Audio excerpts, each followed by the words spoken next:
Welcome, everybody, to Catfish Weekly. We are doing the live seminar with Ted Ellenbecker today, and I have his daughter Jory on with us now as we're waiting for Ted to get set up. Jory, this is the first time for us to do a broadcast like this with Ted when he's live all the way up in South Dakota. I hope you guys are all set for this because I think it's going to be a big event for us. I think so too. Things are going well. We are all set up. So as soon as he's ready, we'll get rolling. That sounds great. And I'm excited about this because he does such good work, and we've had some great shows. This should make for a really good broadcast today, and we're going to do 3 seminars, correct? Yep, that's right. We'll do any fish, any water. We're going to do, which will cover all of our different species. That's kind of his biggest one. We're going to do a flathead seminar and then a walleye seminar. Okay, now once he starts, he's going to go until he's done with his seminar. Oop, we lost him. There he comes. And then you and I will be back talking between seminars. Is that correct? Yes. Yep, that's perfect. That sounds great to me. So whenever he's ready, just let me know. Yeah, he is ready to go. We'll add him to the stage, and then I'm going to remove you and I.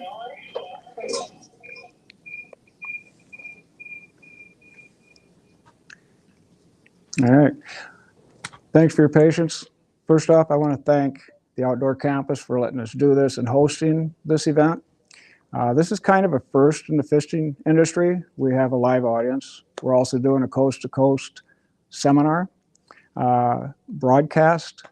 This is with Catfish Weekly. I want to thank them for doing this. He's halfway out of the country, so this is taking a little bit to set up, but I think it's going to be pretty interesting. The first seminar we're going to deal with is going to be a little different than what you probably heard on TV or read in magazines. It's a fishing seminar, but I'm not going to talk about tackle. I'm not going to talk about how to fish. We're going to talk about you. You are the foundation for your success in fishing. And a lot of times in this industry, that gets completely forgotten. It's you want to use this, you want to use that. This will help you catch more fish. This is the magic wand. This is the magic bait. And that's really not the case. You make the decisions. You are the foundation. The decisions you make affect your success or your failure on the water. So we're going to put you back into a stronger foundation, understanding the water you fish, why some structures hold fish, some structures don't. And there's reasons for this. Let me ask you a couple questions to start with, just so we get on the same page. For those of you that fish a lot, I'm sure you've already experienced this. You get out on the water, you have your plans, you're fishing, it's a tough day, the tough bite, the fish got lockjaw, it's just not working quite right for you. You get done, you go back to the shore, get in the car, you look at your wife, your fishing buddy, your dog, whoever you're with that day, and you go, what if? What if I had? What if I did? What if I went? I used to do that, and I'm really glad I don't anymore because I always felt like I did something wrong, okay? In fishing, the success of a fishing trip depends on your satisfaction, right? Did you do it right? Even if you don't catch something, there's a lot of people that don't catch something, okay? You can't control a lot of things on the water, but you can do it right regardless. And that's what we're going to work on. The next one, same scenario, only you're still in the boat. You're out fishing, tough bite, lockjaw, fish aren't biting. You look at your buddy and you go, we tried this. What now? What do we do? Same thing. By the end of this seminar, you will know what to do. I'll guarantee it. And I've had people at the end of this seminar in discussions go, I don't know. But then I've talked to them later and they tell me the next time they were on the water, they looked at it differently. You can't help it. Common sense will make you do that. And that's what this is. It's common sense on steroids, basically. And what about your preparation? And a lot of people think I do a lot of that. I mean, I look at my tackle box. I love my toys, but there's more to it. What about your preparation to make your next outing a success? Okay? The more information you have, the better decisions you make. Like on Wednesday, say I was going fishing today on Saturday. On Wednesday, I'm going to start my fishing trip. I'm going to get on the phone.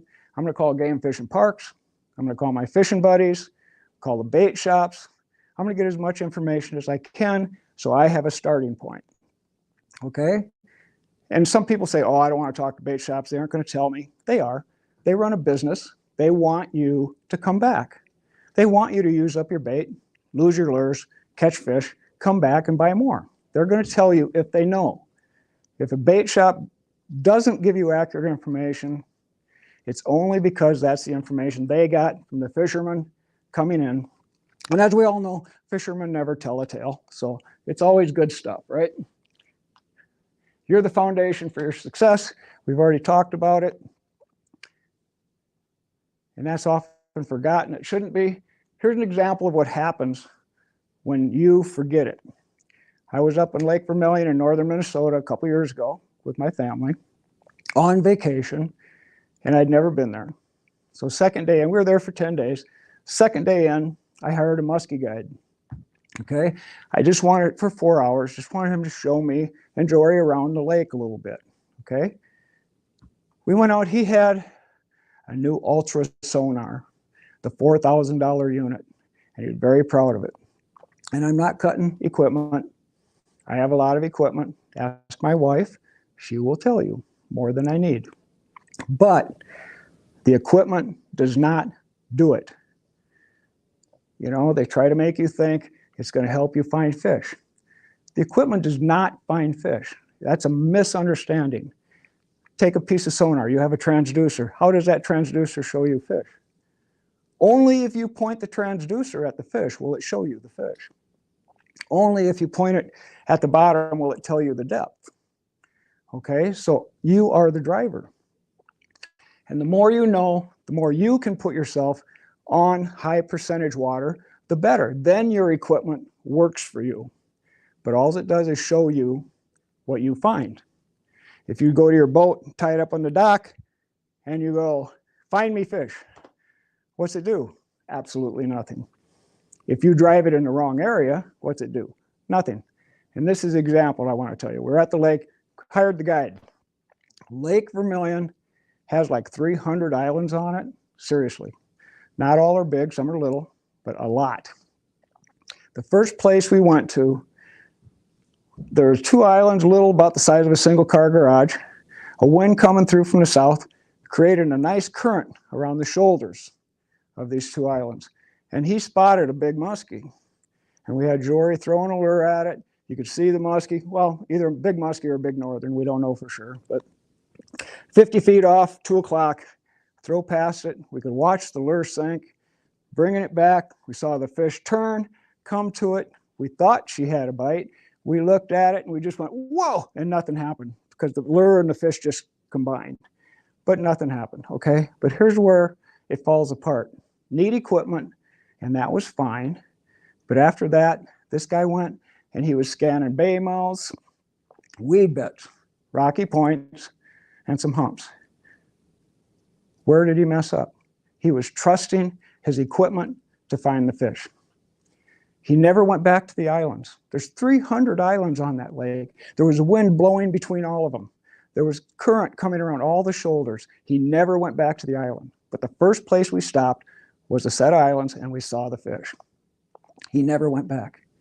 See, he didn't think. He didn't see what the water was trying to tell him. I want you to see what the water tells you when you walk out of here today. Each species has its own preference. And that's where the any fish, any water thing comes in, okay? It's a big claim. This information, Keith Sutton tagged this as a strategy. And it is. Any fish, any water. Doesn't matter. Any species, lake, river, reservoir, doesn't make a difference. It works because fish are not as complicated as people try to make them. They have a couple of things that they always do that you can work with. Each species has a preference for structures and elements in a body of water. It has a preference for forage. If you know that, you can hit high percentage water all the time, okay? And we're going to show you how. You need to understand the structures, though, to start with. Some structures attract fish. Some structures can consistently hold fish. some can't. We're going to break that down and show you why, and you will understand it. Now, you notice all this stuff relies on you to work. It doesn't rely on any equipment or fancy lures or anything else. You. The trick, or the only absolute in fishing, is if the fish cannot find or locate your hook, bait, or lure, you not only will not get bit, you cannot get bit. So you play a numbers game. The whole thing with this strategy is going to be to present to more fish. Say you have a day when, because of things you can't control, okay? Could be wind, weather, time of year, who knows, okay? But 1 out of 10 fish may take your offering. So if you present to 10 fish, you may catch 1. If you present to 100, maybe you can present, or you have a chance of catching 10, right? Okay, that's the trick. You can't make them bite, but you can put yourself in a position to target and present to more fish. That's the goal. There we go. Information has to have value, has to make sense to fishermen. And this is where we're going to re-scramble your brains, okay? We're going to make some sense out of some information. In the 1950s, there was a freshwater angler that decided he was going to define structure, okay? And this angler said, if it's connected to the bottom, it's structure. Well, 10 years later, there was another guy, a saltwater angler, who says, if there's a change in the bottom, it's structure. And these are used kind of widely today. And honestly, I'm going to stick my neck out here. They're either incorrect or incomplete. And I can prove it to you. The definitions, if you look up in a dictionary structure, anything you're going to find is going to state essentially it's a combination of elements, pieces, or parts to create something. And I'll give you a real quick breakdown how that works. If you have a house out in a plain field, okay, nothing else there, you walk up to the house, is that house a structure? Of course it is, right? Okay, if you take a window out of that house and you lay it over here in the field and you look at that and say, what is that? What are you going to say? You're going to say it's a structure? You're going to say it's a window, right? Okay, fish have homes that are built kind of the same way. Structures have no boundaries with size or content. And that's important. If anybody in here or watching pulls plugs or does a lot of motion, heavy motion fishing, kind of search tactics, a structure, a lot of people say, I can't fish a structure, I pull plugs. That's not right, okay? Because a structure is not limited. You can have a point with trees on it, the riverbed running, the old river channel running, hooking up with a point 2 miles down. If they're connected, that's a structure. I mean, my 1-car garage is a structure, but the Empire State Building is too. Okay, so you can. The trick to this is with that type of structure, you just don't know where the fish are to start with. Are they on the point? Are they in the channel? Are they on the other point or the standing trees? That's the trick. You need to find them. You can adjust your presentations to fit your needs. And this is where we're going to do a little bit more of this just to prove it. I found this in my rock garden in my yard. Not a trick question, but I'm sure if I asked you all what that was, you'd say it's a rock. Found this stick, fell out of a tree in my backyard. And I think if I asked you, you would say it's a stick. Am I right? Yeah, pretty simple. So, according to the past definitions, according to that, this stick and this rock would be structures if they were laying in a bay on the bottom. Now I'm going to ask you, you fish, what value would this have? None. What value would this have? None. And the reason is because elements are not created equal, structures are not created equal. Elements need power, for lack of a better word, and we're going to show you how structures gain power. And the whole trick is to concentrate and hold fish, not to have a minnow or a leech hanging around. It's to concentrate and hold the species that you're looking for. So let's get the fact about structure. A structure is, I'm going to be the third guy to do this now, instead of the on the bottom and connected. I'm going to tell you, a structure is a combination or relationship of elements in the body of water you're fishing that's capable of concentrating and holding fish. The elements in a body of water change from body of water to body of water, obviously. Some lakes have docks, some lakes don't. Some rivers have riprap, some don't. Some have wing dams, some don't. So you have to know your body of water and your species. That's your homework. All structures aren't created equal. What makes a great structure? One that consistently holds fish. You need 3 of the 4 elements there are that make up every body of water. And we're going to cover those. This is where we're going right to the foundation. Okay, let's break down your water. You need to understand the elements' capability to constantly hold fish. They have power, a power to hold fish, the ability to hold fish. How do they get power? An element can have power in 3 ways. And this is where you need to be able to identify a good structure. And it's not that hard. Sounds like it's getting complicated. When we come down to the end, it's all going to fall together and you go, whew, why didn't I do this? You are, I'll guarantee you. But you have to have this information. If you don't, then it's incomplete and it won't work right for you. They gain power by size or volume to start with, every element. So we'll say we have wood elements, like the stick, in the river or in the lake, okay? That stick has no power. We already decided that. But if you drop a 20-foot cottonwood, that's a wood element. Now that cottonwood has some power. It has size, it has mass, okay? Secondly, they gain power from another element.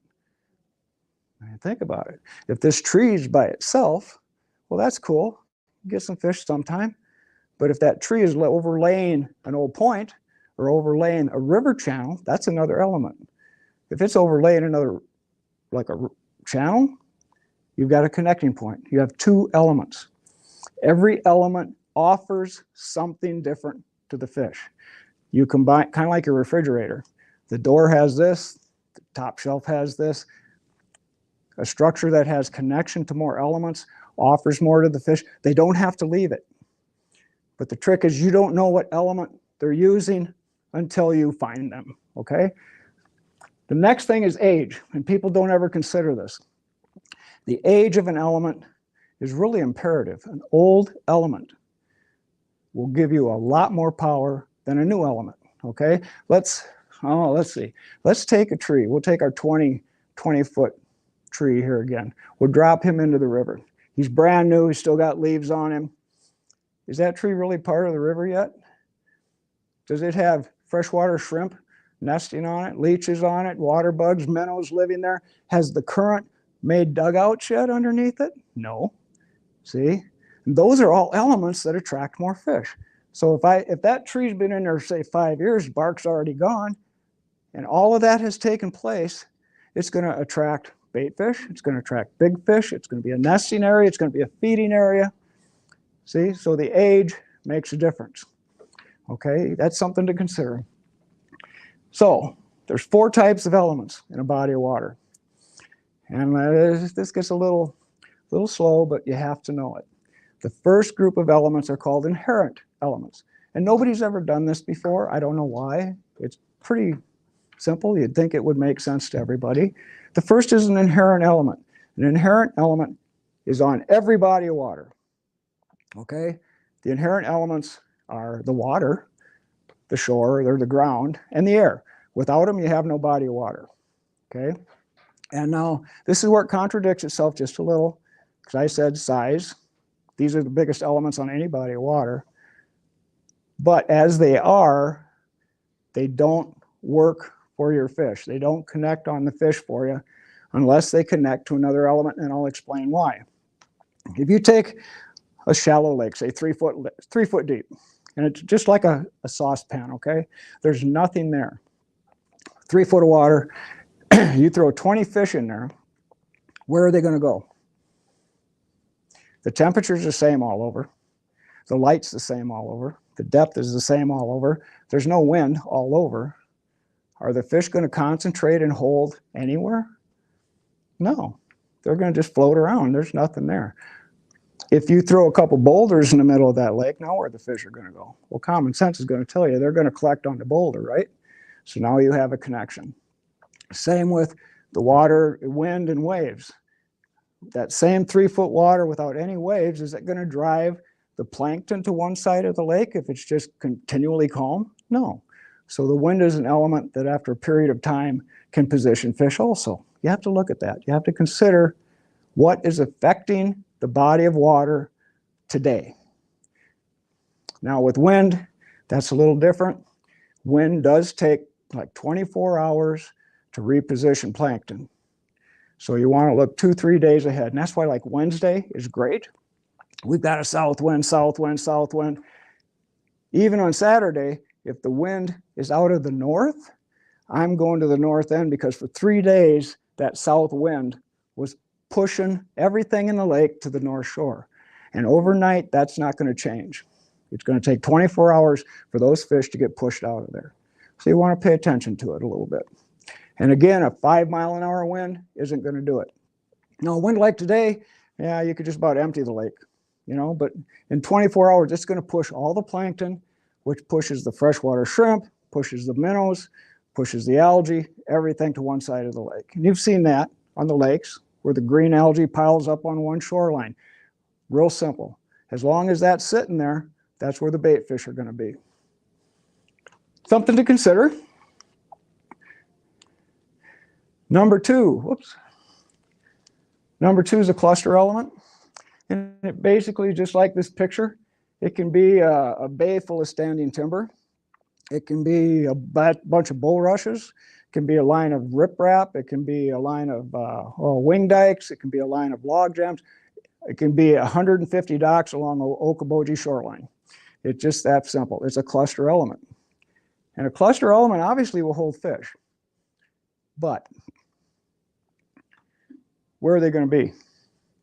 On this particular picture, I could spend all day trying to find 2 fish. I mean, I could. Unless there's something else here. Is there a connection to a drop-off? Is there an old road? Is there an old stock dam? Is there a point that comes in here? Is there a drop? If there is, that's your connecting point. This may attract fish, but to position those fish somewhere where you can consistently find them, it will take a second element to position the fish, to concentrate them in an area. That could be wind blowing to one side or whatever, but it has to be a second element. This will attract fish, but it won't focus the fish where you can find them and concentrate on them. Like I say, all of, bulrushes, whatever, it's the same thing. If it covers a lot of area, it's a cluster element. Docks, same thing. Rocky shoreline can be a cluster element also. And they will attract fish, obviously, we know that. But you want the high percentage water. It costs a lot of money to go fishing. It takes a lot of time, costs a lot of money. It does, more so now than it did 10 years ago. If you can concentrate on high percentage water, if there's only 10 fish there, at least you have a chance at one, right? Like we talked about. If there's 100 fish there, you just made your day. It's that simple. Third element is a common element. A common element, okay, this gets really widespread. A common element can be anything. And this is where you need to know your body of water. I mean, it can be log jams, it can be a ledge, channels, we've already talked about a bunch. It can be a sandy beach, it can be a rock beach, standing timber, log jams, wing dikes, riprap, weeds, submerged weed beds, bulrushes, docks, whatever. And that's where you need to know on your body of water what elements are present, okay? Which isn't hard to do, especially if you fish it a few times. You know what's in there, okay? You need to know that though. A common element can attract some fish, but generally common elements get scattered into either a cluster element like docks or wing dikes or whatever, or they just don't carry the size and mass a lot of times. You need to focus on that too. They have to have power to become a high percentage element. And this is an element that will consistently attract fish, just like we talked about with the 20-foot tree. These elements, like here, this is on the Missouri River. I don't know if some of you may know where this is. It's out south of Chamberlain. Got a big rock hump here. Behind it, you have a feeding platform that goes from 8 foot deep to 2 foot deep. You have a river channel that works right along here off the point of this and off this huge rock point, okay? This is an extremely strong structure for a lot of reasons.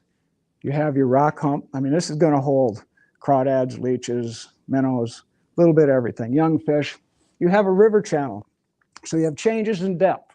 You have a ledge. You have some current, not a lot. It's still a reservoir, but you have some current. If they're letting water out of the dam, there's still some current. You have your river channel. You have a rock point, big, huge rocky boulders coming out. You have your drop, your difference in depth coming off the point of that. There will be fish here, regardless, somewhere. But that's the key. And this is a mistake. I'm going to point out a mistake that a lot of people make when they find a structure like this. This is a biggie. And anybody that knows fishing at all would stop here for whatever reason. I mean, for whatever fish, you would stop here. But they make a mistake. They get spoiled. They have found a structure that, or an element that they like. And I'll give you an example. I mean, you know, they like bulrushes, or I've got a friend, and he's a good friend. He would give me the shirt off his back, but he is a deep water fanatic. No matter what, where, they'll be in deep water. And he does really great in tournaments if they're in deep water, you know, but a lot of times fish aren't in deep water. You have to look at everything. I don't care if you like this, if you don't present to this ledge, if you don't present to this channel, if you don't present to this point, what are you doing? Real simple. You're walking away, if there's 3 elements, you're walking away from 66.6% of your potential bites, period, until you know where the fish are, because you don't know if they're there. I like this rock point, so I'm going to cast there. Now I'm going to go find another rock hump. You just walked away from 66% of the fish, potentially. You stopped there for a reason. You thought there was going to be fish there, or you wouldn't have stopped there. And you're probably right. If you know your species, if you know your body of water, and you thought there was going to be fish there, there probably is. But if you don't take the time to find them, you're wasting your time. You're missing out because you're already here. You don't have to travel. You have more high-powered elements sitting right in front of you. Or you can pull in your line and you can drive your boat for a half hour to go find another one. I mean, you're already here, and there's going to be fish there. The difference in the species when we say any water would be this. If I'm saying fishing walleyes, okay, on this rock hump, I might put a slip bobber with a leech on, okay, because there's going to be rocks on the bottom, so I don't want to be throwing jigs in there because I'm going to hang everything up, okay? So I'd probably use a slip bobber and a leech. But on this channel, maybe I'd be pulling bottom bouncers, plugs, drifting with, you know, drifting some bait, whatever. Up here in the flat, right on the edge of this feeding platform, I'd be throwing everything I had in the tackle box. I mean, because on that edge, if there's active fish, they're going to be on this shallow water edge where these 2 other elements connect to the corners on this shallow water feeding platform. You need to connect with everything. And an example of this is real easy. We were up on Lake Caliber in Ontario, vacation. It's a northern lake, more family vacation lake than serious fishing lake, but a lot of fun. And we went out to cast for some northerns, and we hit a bay, a structure. Most people wouldn't call it that, but it is. To our left, there was like lily pads, kind of a shallow bank, came out, went back into a little short bay about the size of a half a block, full of lily pads, and a little drop into 4 foot of water. On the right-hand side, the lily pads all of a sudden went to bulrushes and went straight down the shore. Bulrushes came out 4 feet off the shore and stopped all the way down for 200 yards. What's that tell you? There's a drop-off. There's a change in depth there's a drop at the edge of those bulrushes. Because if it was all level, those bulrushes would keep going out, or you'd have big fingers coming out. We had 2 boats go through ahead of us. Like I say, it's a resort, and they literally were right ahead of us. In fact, that is in the film that we did, one of the first films we did for Any Fish, Any Water. And we could see the boats right ahead of us. They caught nothing. One pulled up, cast into the lily pads, nothing. One went along the bulrushes, casting into the little pockets, nothing. And they left. They didn't hit the drop. They didn't hit the ledge. We made 2 casts along the bulrushes, parallel to them, so we stayed in the strike zone right off the drop. Second cast was a 10-pound northern. Those boats literally went over the top of that fish and never offered him anything. And that's only 1 fish, not a big deal. But when you're fishing, that's a nice fish. I'm glad I caught him, you know? And the only reason I did, because I took the time, I was already there, to throw 1 little lure twice down that element. And we took the fish. And those boats were literally right on top of him. And they never caught a fish, but they never offered to him. So that's the point here. Species of fish, like I talked about, have habits and well, characteristics. If you know your species, what do they forage on in the water you're fishing? Okay, what elements are in that body of water? It's pretty simple. Thanks. I have my guide out here helping me. It's simple. If you know your fish, if you know the body of water, you already have it. You know what they eat. You know the elements in the water. You know what elements they're going to be using. The trick is to find the structure that contains these. How do you do that? Phone calls, like I said, maps, navionics, lake maps, whatever, paper maps. You can pinpoint before you ever leave home, where will these elements, where will these structures probably be? Is there incoming water? Where's the incoming water? It's going to be on a map. Is there a point? Points are going to be on the map. Fish structures are going to be on the maps. Drop-offs are going to be on the maps. Shallow water is going to be on the maps. Trees will be on the maps. Everything will be there if you look. Now, a lake's a big body of water. So how do I start? Let's just say you've contacted everybody and nobody gave you really any information except, okay, the crappie are biting at Lake Thompson. Well, thank you for that. So I know now, I want to take some minnows, catch some walleyes, maybe some northerns, maybe some walleyes. But they don't tell you where. So here's what you do. You look at your map, you know what elements you're looking for. If you know the lake at all, what area is characteristically a fish magnet to start. If you don't know anything about the lake, except you have your map, and you know what species you want, nothing else. First off, I would look at 2 things. What direction is the wind, or had the wind been from? That may give me an indication what end of the lake I want to start looking at structures on, okay? Or is there incoming water? Incoming water is the biggest positioner in any reservoir or lake if you have an incoming flow. You want to start off of that. One thing I'd caution you about incoming flow, usually it's really silted in, so you're going to have to back off of it a little bit. You know, maybe a quarter mile, maybe a half mile. Like on a dam, as an example, when the fish move off the dam because they drop the water flow, the fish are going to generally hold up within 3 miles of the dam. That's just the way it is. Because as soon as they increase the flow, the fish are going to come right back up and start feeding again. So you can pick your areas, pick your structures, and then you have a starting point. So what about depth? Well, on the maps, they'll tell you the depth of the lake. If you have, we'll say you have, well, the lakes around here are pretty shallow. We'll say you've got a 20-foot deep lake, okay, because they're pretty shallow. And I don't know anything else about it. Other than that, I'm going to look for structures at mid-depth. If it's 20 feet deep, I want 10 to 12 feet to start, okay? And that's where I'm going to try to find my 3 or 4 structures for the day. If I don't hit fish at mid-depth, I'm going to do just the reverse of what my buddy does. He would well, he would have never even started mid-depth. He would have gone to the deepest water, deepest hole in the lake. I'm going to go shallow. Now, by shallow, I don't mean a foot, but from 10 foot, I might go 5, 6, 7, okay? And there's a reason for it. If you look at a lake, where is the forage? Is it in a mud basin that's 20 feet deep?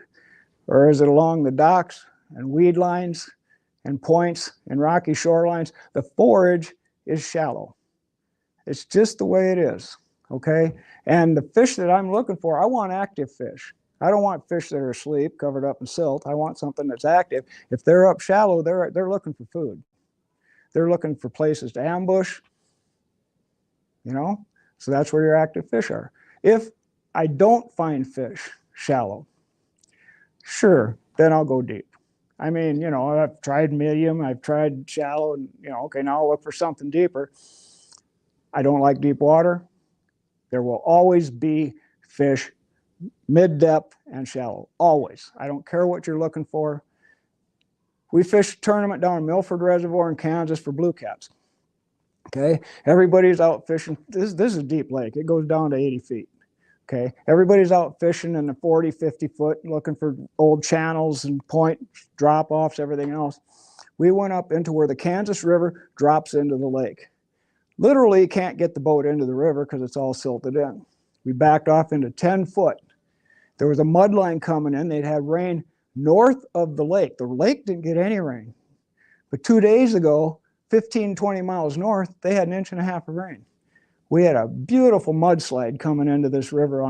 It was washing in night crawlers. It was washing in everything. And these fish were sitting in 5 foot of water. And blue cat, they're in 100 foot of water. Not often. Okay, just an example. But that's also an example where we knew that it rained 1.5 inches north of that lake. We knew that, and we paid attention to it. And when we went up there and looked at the river, we had a beautiful mud line coming in. And you don't want to fish in the mud, but you want to fish right off to the edge. You can see the current breaks or the current lines. Okay? I'm going to go through a couple species just for fun. Walleyes, what do they want? What are they looking for as a rule? Now, understand this list is probably not complete just because every body of water is different, okay? But most of the bodies of water, I can only give you what most of the bodies of water I fish have, and this is what I would look for. If I was looking for walleyes, first off, I'm looking for wind-blown points. And the thing with a point, you have two sides, okay? The wind's coming from one direction, so one side has no wind, has no effect. The other side is going to have wind coming into it, and the tip of that point, the shoulder of that point, is going to have a current coming around the end.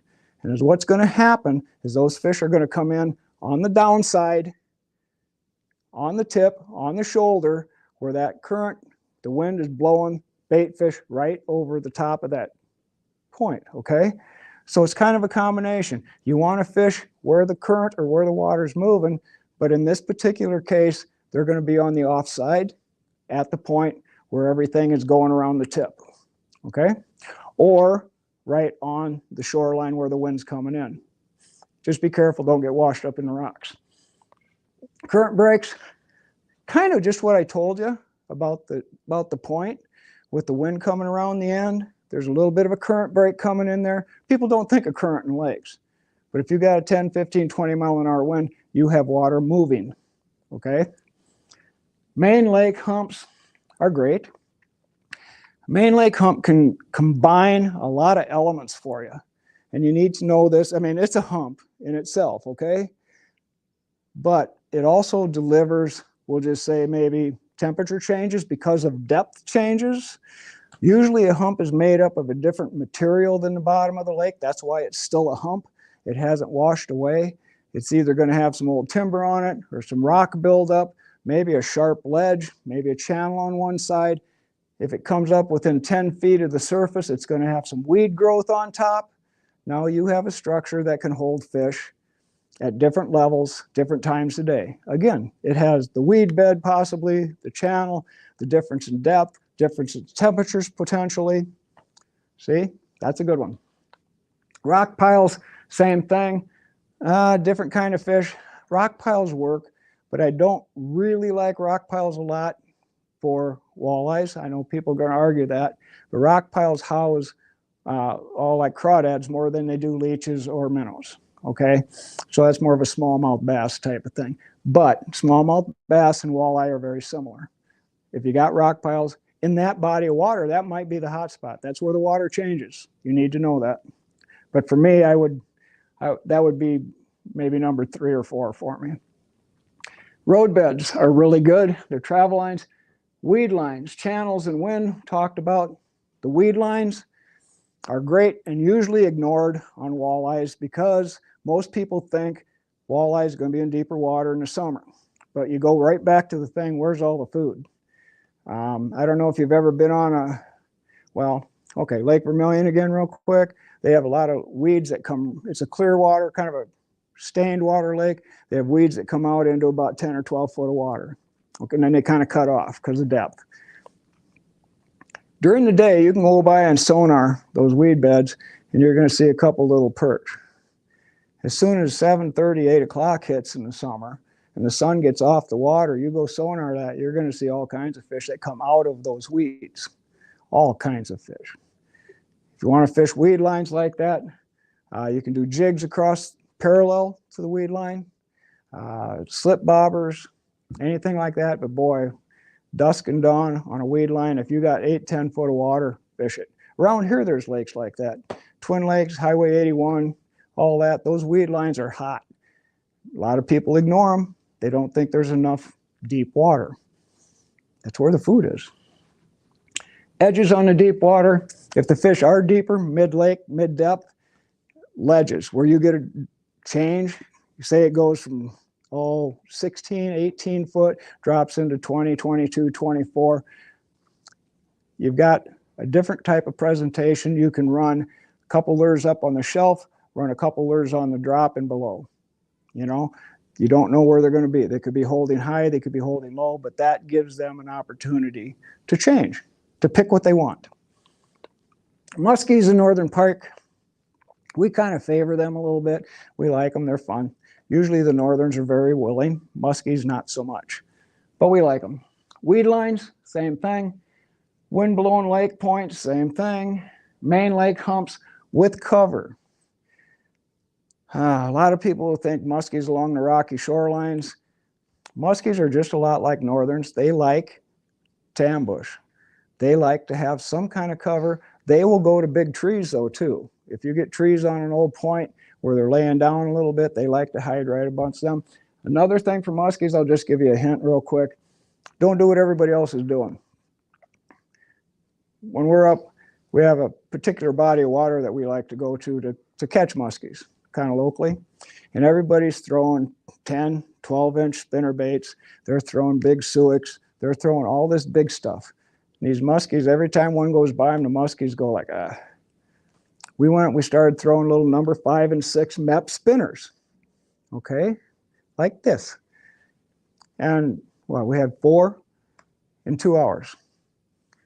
I mean, totally different, totally non-traditional musky lure, but also the fish they're feeding on were all perch about this big. Not this big, this big. Okay, that's where you know your water. What's the forage? She had 2, I think, I had 2, you know, and these fish were all pushing 38, 39, 40 inches. They're not little fish. They're, you know, nice fish. We had a game warden stop.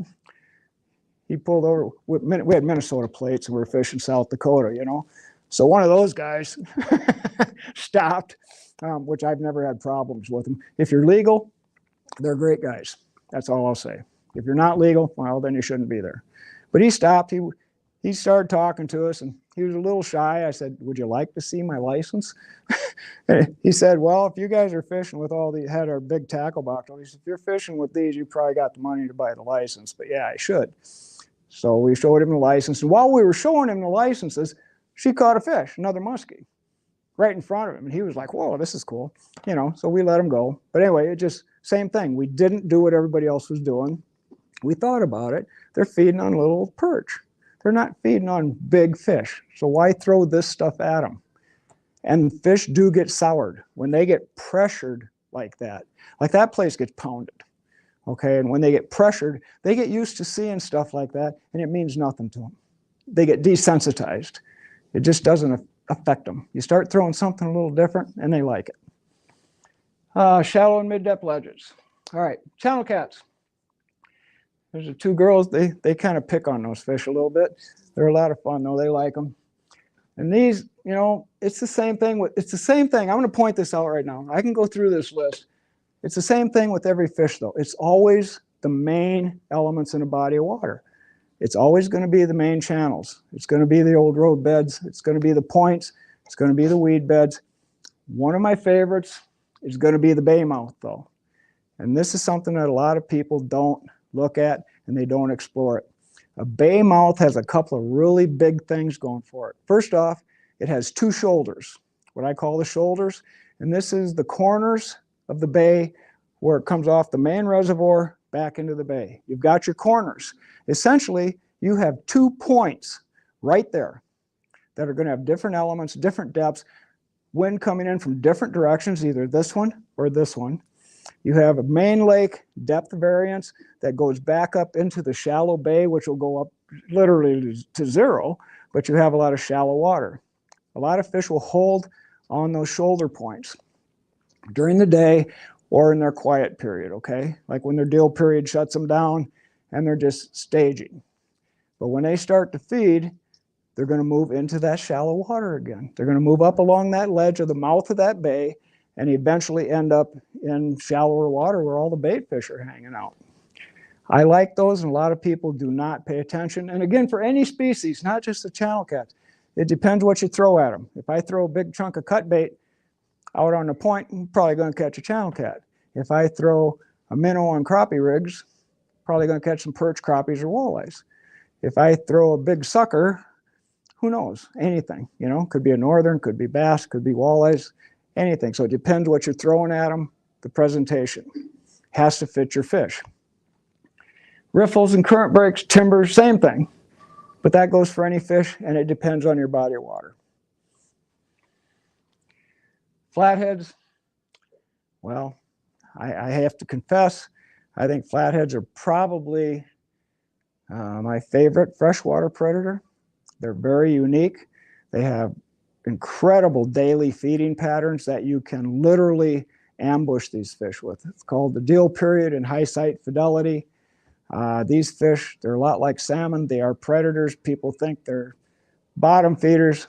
A flathead is way off base when it comes to being a bottom feeder. They have an undercut jaw, okay, just like a musky, just like a northern, just like a bass. They prefer live food. They want fish. My favorite bait for these real quick is either a live bluegill, which is legal in South Dakota, or green-eared sunfish, preferably, or crick chubs, or a bullhead. And these fish are enough of a predator, even if they're not hungry, they will kill your bait just for the effect of killing it. They are very territorial. A big fish like this, which isn't that big, he was maybe 25, 28 pounds. He will be very territorial. If you catch one of these in say a log jam, you're probably not going to catch another one. You probably won't catch any smaller fish either. If you're catching small fish and you're looking for something this big or bigger, you might want to move. Because if there's little fish like this in there, he's not there. Because if he was, they wouldn't be there. So what certain elements do, we're coming down to an end here. Then we'll do a little Q&A in a couple minutes. The current is the major positioning element of any body of water, lakes, rivers, whatever. It positions all the algae, it positions the bait fish. The big fish will try to get in or out of the current according to their feeding pattern. Wind, this is what creates current in the lakes. It also pushes everything in that lake to one side or another. But remember, it takes usually 24, 36, 48 hours, depending on the velocity, for that wind to have an effect. And the effect of that day, of that period of time, will not dissipate just because the wind changed direction at 6 o'clock tonight. It's going to stay the same for probably 24 hours, unless you got a hurricane going or something.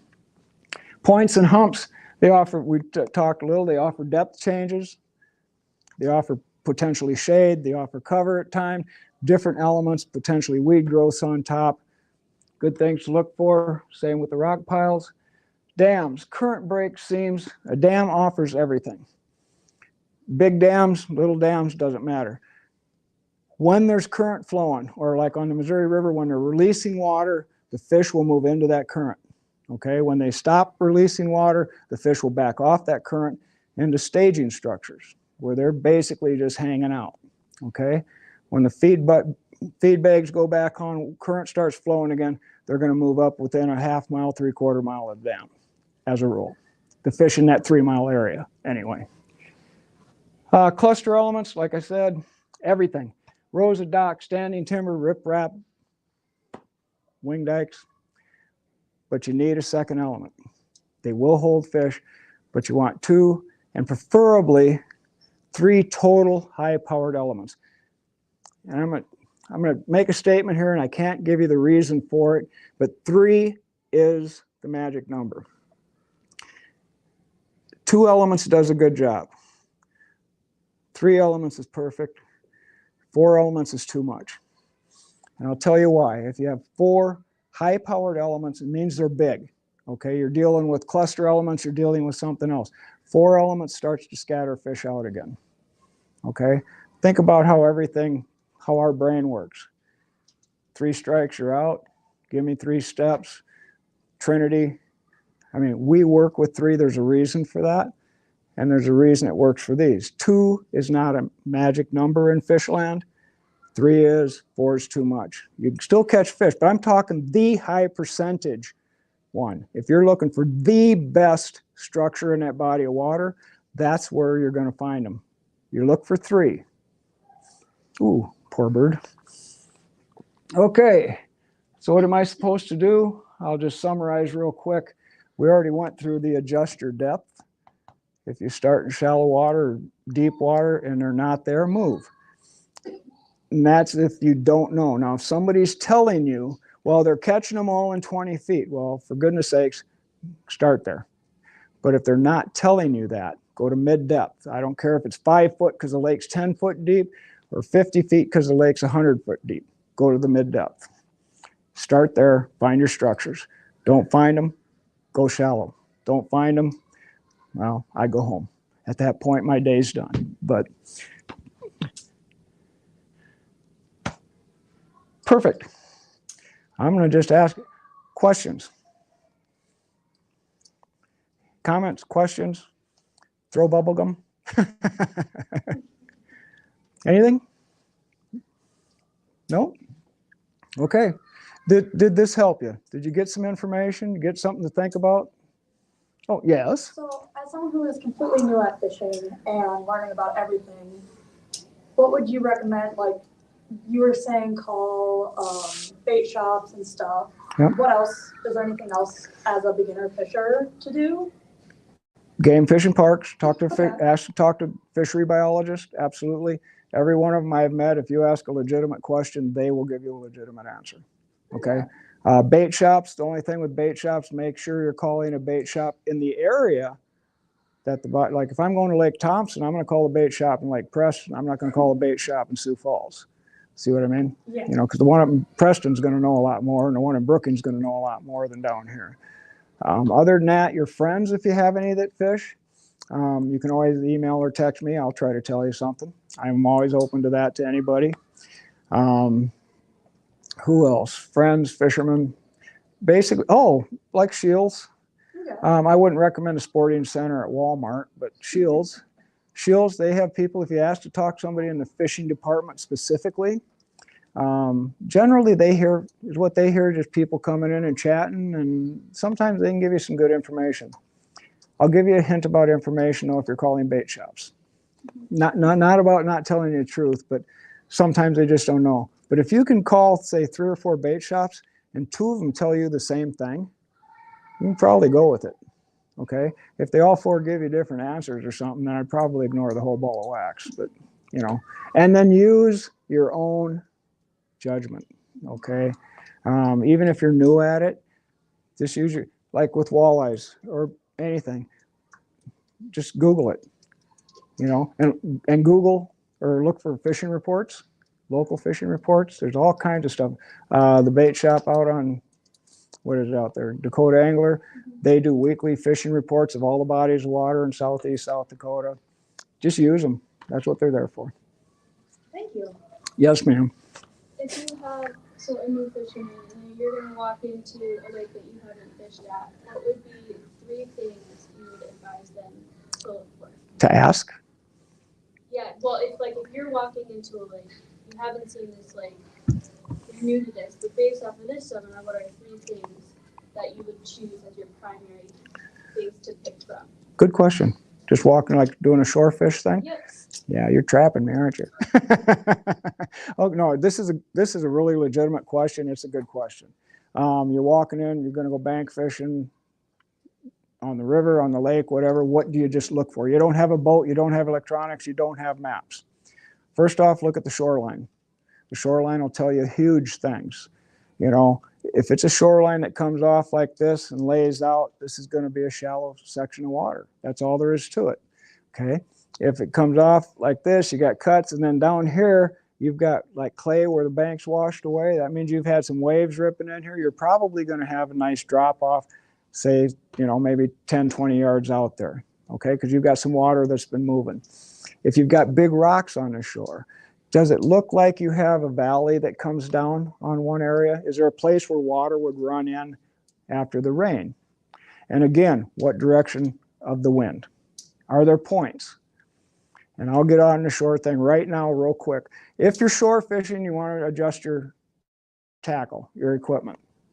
Okay, and I'll discuss this later, but if you're shore fishing, you need distance, okay, because your access is limited. So I'm not going to recommend you use anything you don't like. I'll tell you this right now. If you have equipment, you trust it, you like it, you believe in it, use it, regardless what I tell you or anybody tells you. Because if you like your equipment, you trust it, you will fish better. Just period. You're paying attention, you're doing what you know, you're doing what you trust. But I'll give you a suggestion. If you're shore fishing on a lake, especially like little rivers around here, doesn't matter, there's not a lot of casting distance. But on a lake where you need to reach a drop off, you need to reach up the edge of a point, you need to reach a hump, go with braided line on a spinning reel, okay? Because that line will not catch wind, it will not catch the waves and current, and it will cast. If you put a 3 ounce, 2 ounce piece of lead on there, you're gonna get 50-yard casts every time. It's real easy. If you go braid or heavy mono, you're gonna be limited in your casting distance, okay? Unless you're fishing nasty structures. If you've got a lot of rock, then I would say stay away from braid because it's not very good with abrasion.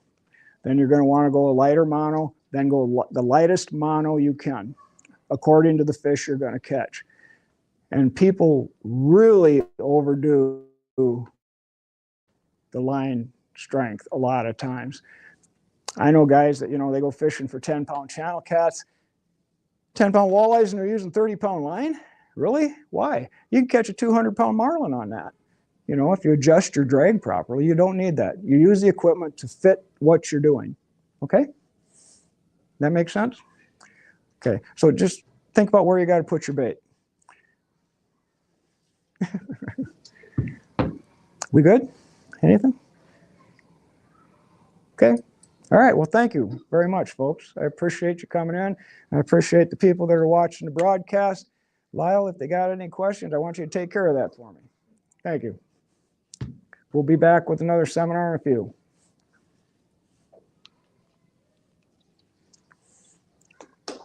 Oh, boy. Woo.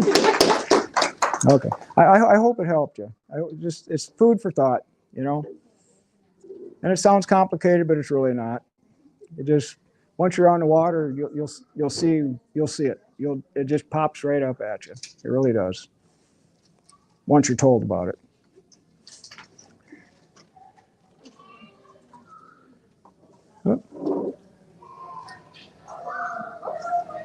Okay.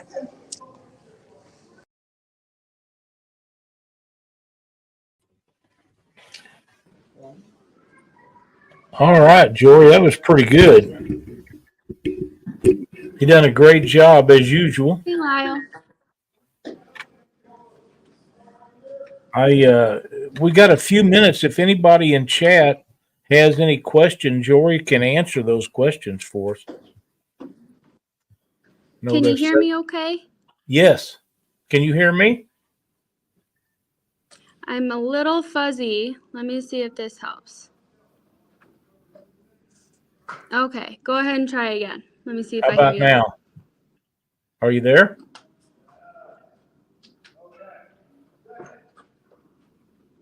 Let You me there? see. I might come up and use Dad's. Were you hearing better on his?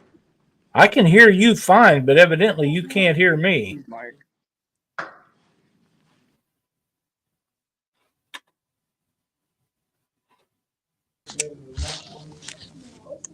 Okay. Can I you hear got me? you. Yep. Let me. How about now? Yep, I can hear you much better. Yep, Okay. much better. Great. Great. So, yeah, but Mike, it was good information. Matt, it's always good information. And I'm glad you guys are in here. If you guys have any questions, Jory will be happy. This is Ted's daughter, Jory. How many records do you hold, Jory? 2 as of current. Someone beat up my northern. I had the 4-pound light line class for northern pike, and so I have to beat that again. And I currently have a light line for channel cat. I also have one for a walleye. You and your sister are taking what your dad is telling people and putting it to work. Gosh, say that one more time, Lyle. This is having a little trouble with connecting. I said, you and your sister take the information your dad shares and put it to work. I'm going to send you a message. Okay. I'm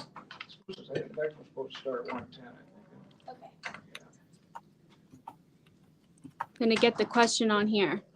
Okay. That worked out pretty good. Good, good, good. Your purse is up at the front desk.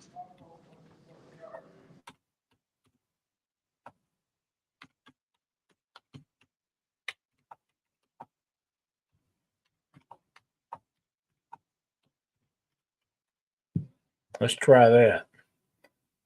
We're having some kind of interference with the feed right now, but we'll get it back.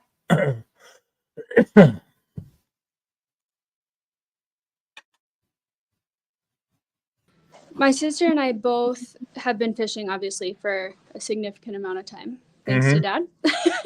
Right. When he has taught us a lot of things. So kind of with the seminar that he just did, something that I think about, and I know that my sister thinks about when we've gone together on our own without Dad.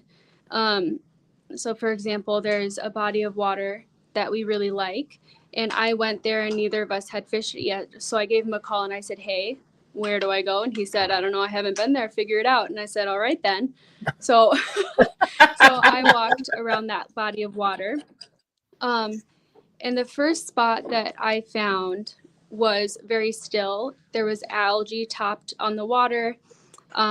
It was warm and it was just not, it was shallow. There wasn't any drops, and the land on top of it was also flat. So I wasn't expecting there to be any sort of drop off.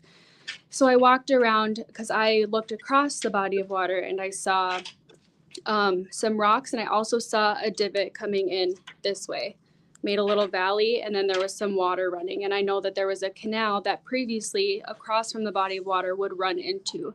So I headed my way around there. And I was on my own, that the water was moving. It was clear. There was a good drop off that I could see because of how clear it was. And also the water was a little bit cooler just because of the movement. And it was about 95 degrees that day. So the rig that I had was just some mono line on a spinning reel. And I had maybe a 1-ounce sinker on there with a little bit of a mono lead and then a hook, and put out a little minnow. And I was expecting a whole lot of nothing. And then I got a 12-pound channel cat, and I said, okay, figured it out. So I gave Dad a call and we decided to head back. We caught walleye, we caught a large northern, and then we continued to catch channel cats on channel cats on channel cats. And that's actually where I got my world record channel cat as well. So that's something, all the work that Dad has put in with this seminar, specifically the Theory of Three, we've learned how to go fishing on our own as grown-ups.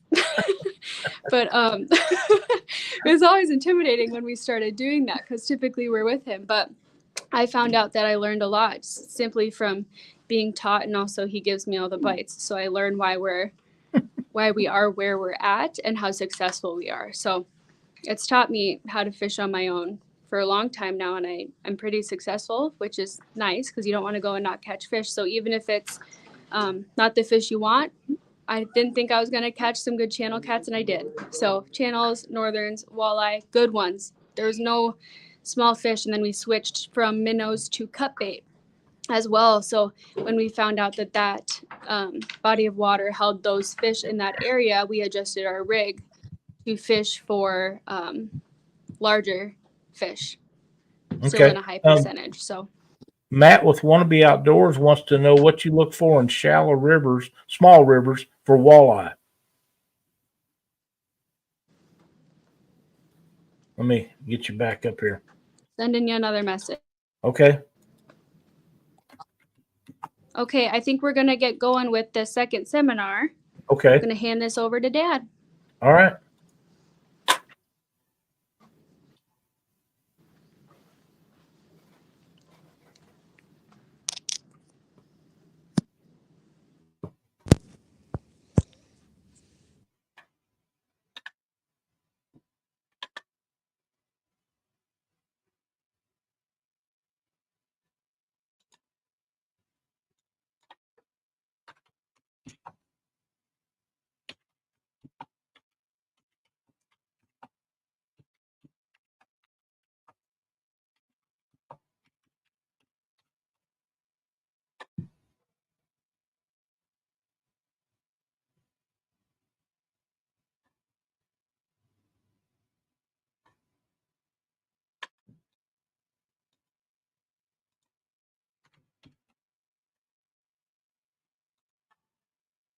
Everybody on the broadcast for joining us. I want to thank you for that. I want to thank the Outdoor Campus and the City of Sioux Falls for hosting this. And I want to thank you folks for showing up. And these two here are putting up with a lot of me today. Thanks. Okay, the next seminar we're going to do is going to be about flathead catfish. I know on the broadcast we've got a ton of people, cat fishermen, that come in with Catfish Weekly that are broadcasting this for us. So this will be good for you. And it's just some really good fishing technique and a lot of information on this particular species. Flatheads are a species you have to understand. It's not like fishing channel cats. It's not like fishing blue cats. They're completely different. They have a lot of habits and characteristics that the blues and channels don't exhibit.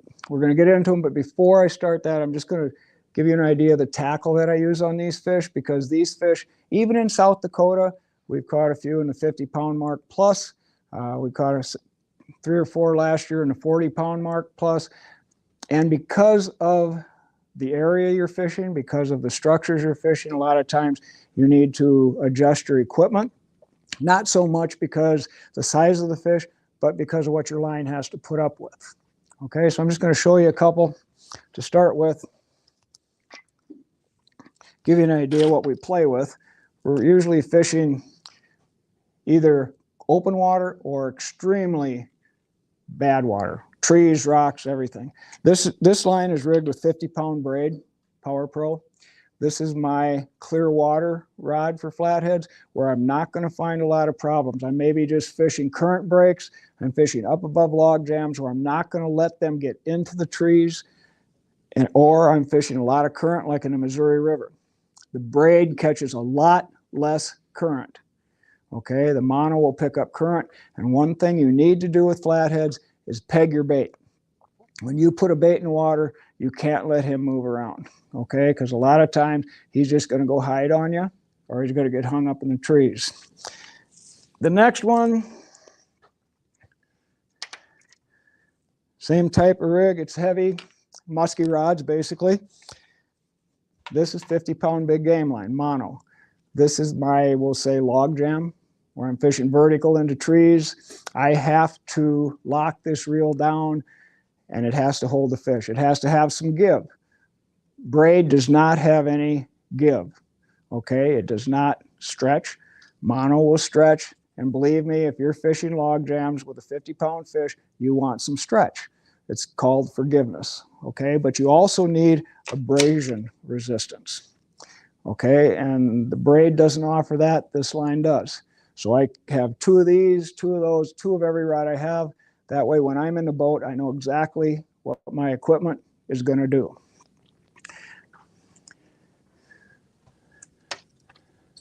And we'll compare that with just my everyday catfish rod, where I'm just maybe fishing channel cats, maybe potentially some smaller flatheads.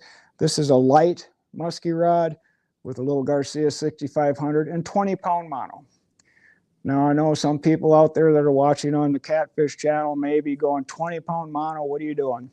You're going to get broke off. No, if you're in the right type of water and you use your equipment. I see a lot of people that do not properly use their equipment. They're going way too tight on the drag for the line. They're trying to horse fish. They don't have to horse. Adjust your rod, adjust your equipment to fit the fish and the conditions, okay? So let's get into talking about the flatheads themselves. These are pretty cool fish.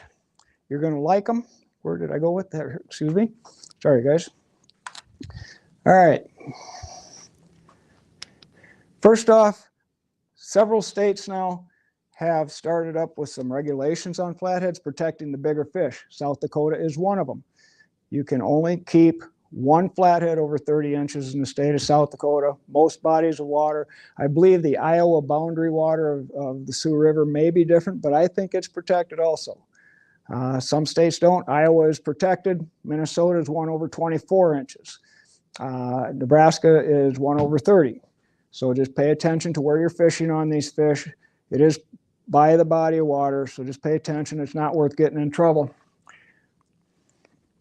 All right, some people think that flatheads are hard to catch. We're going to talk about that. Flatheads are possibly the most unique freshwater predator you're going to come up against.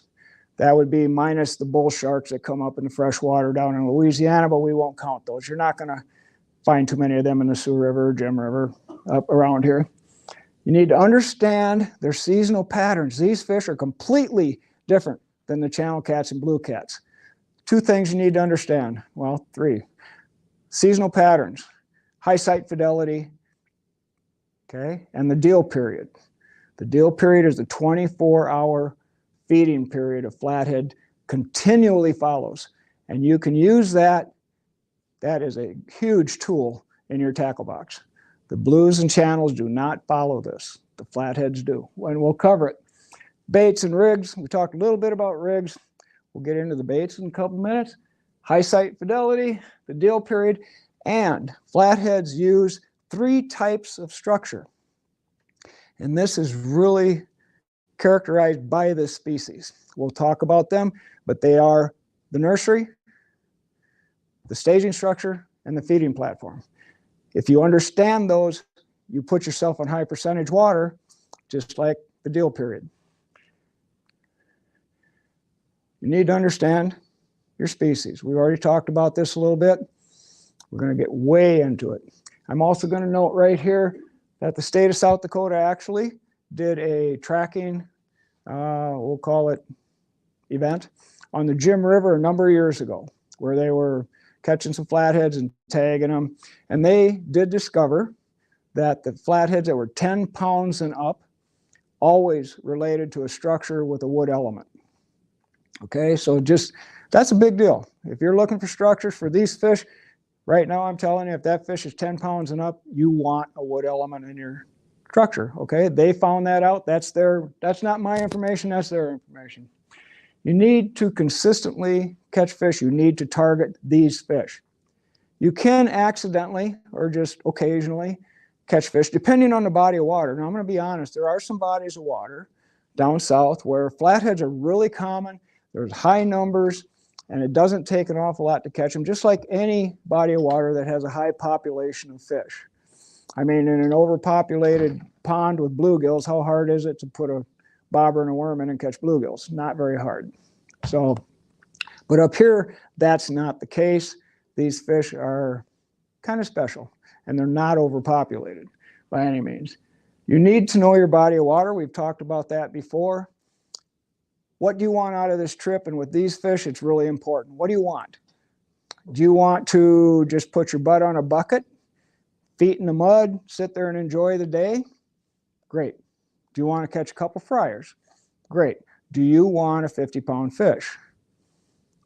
You need to decide that before you go, because the body of water is going to change and your approach is going to change.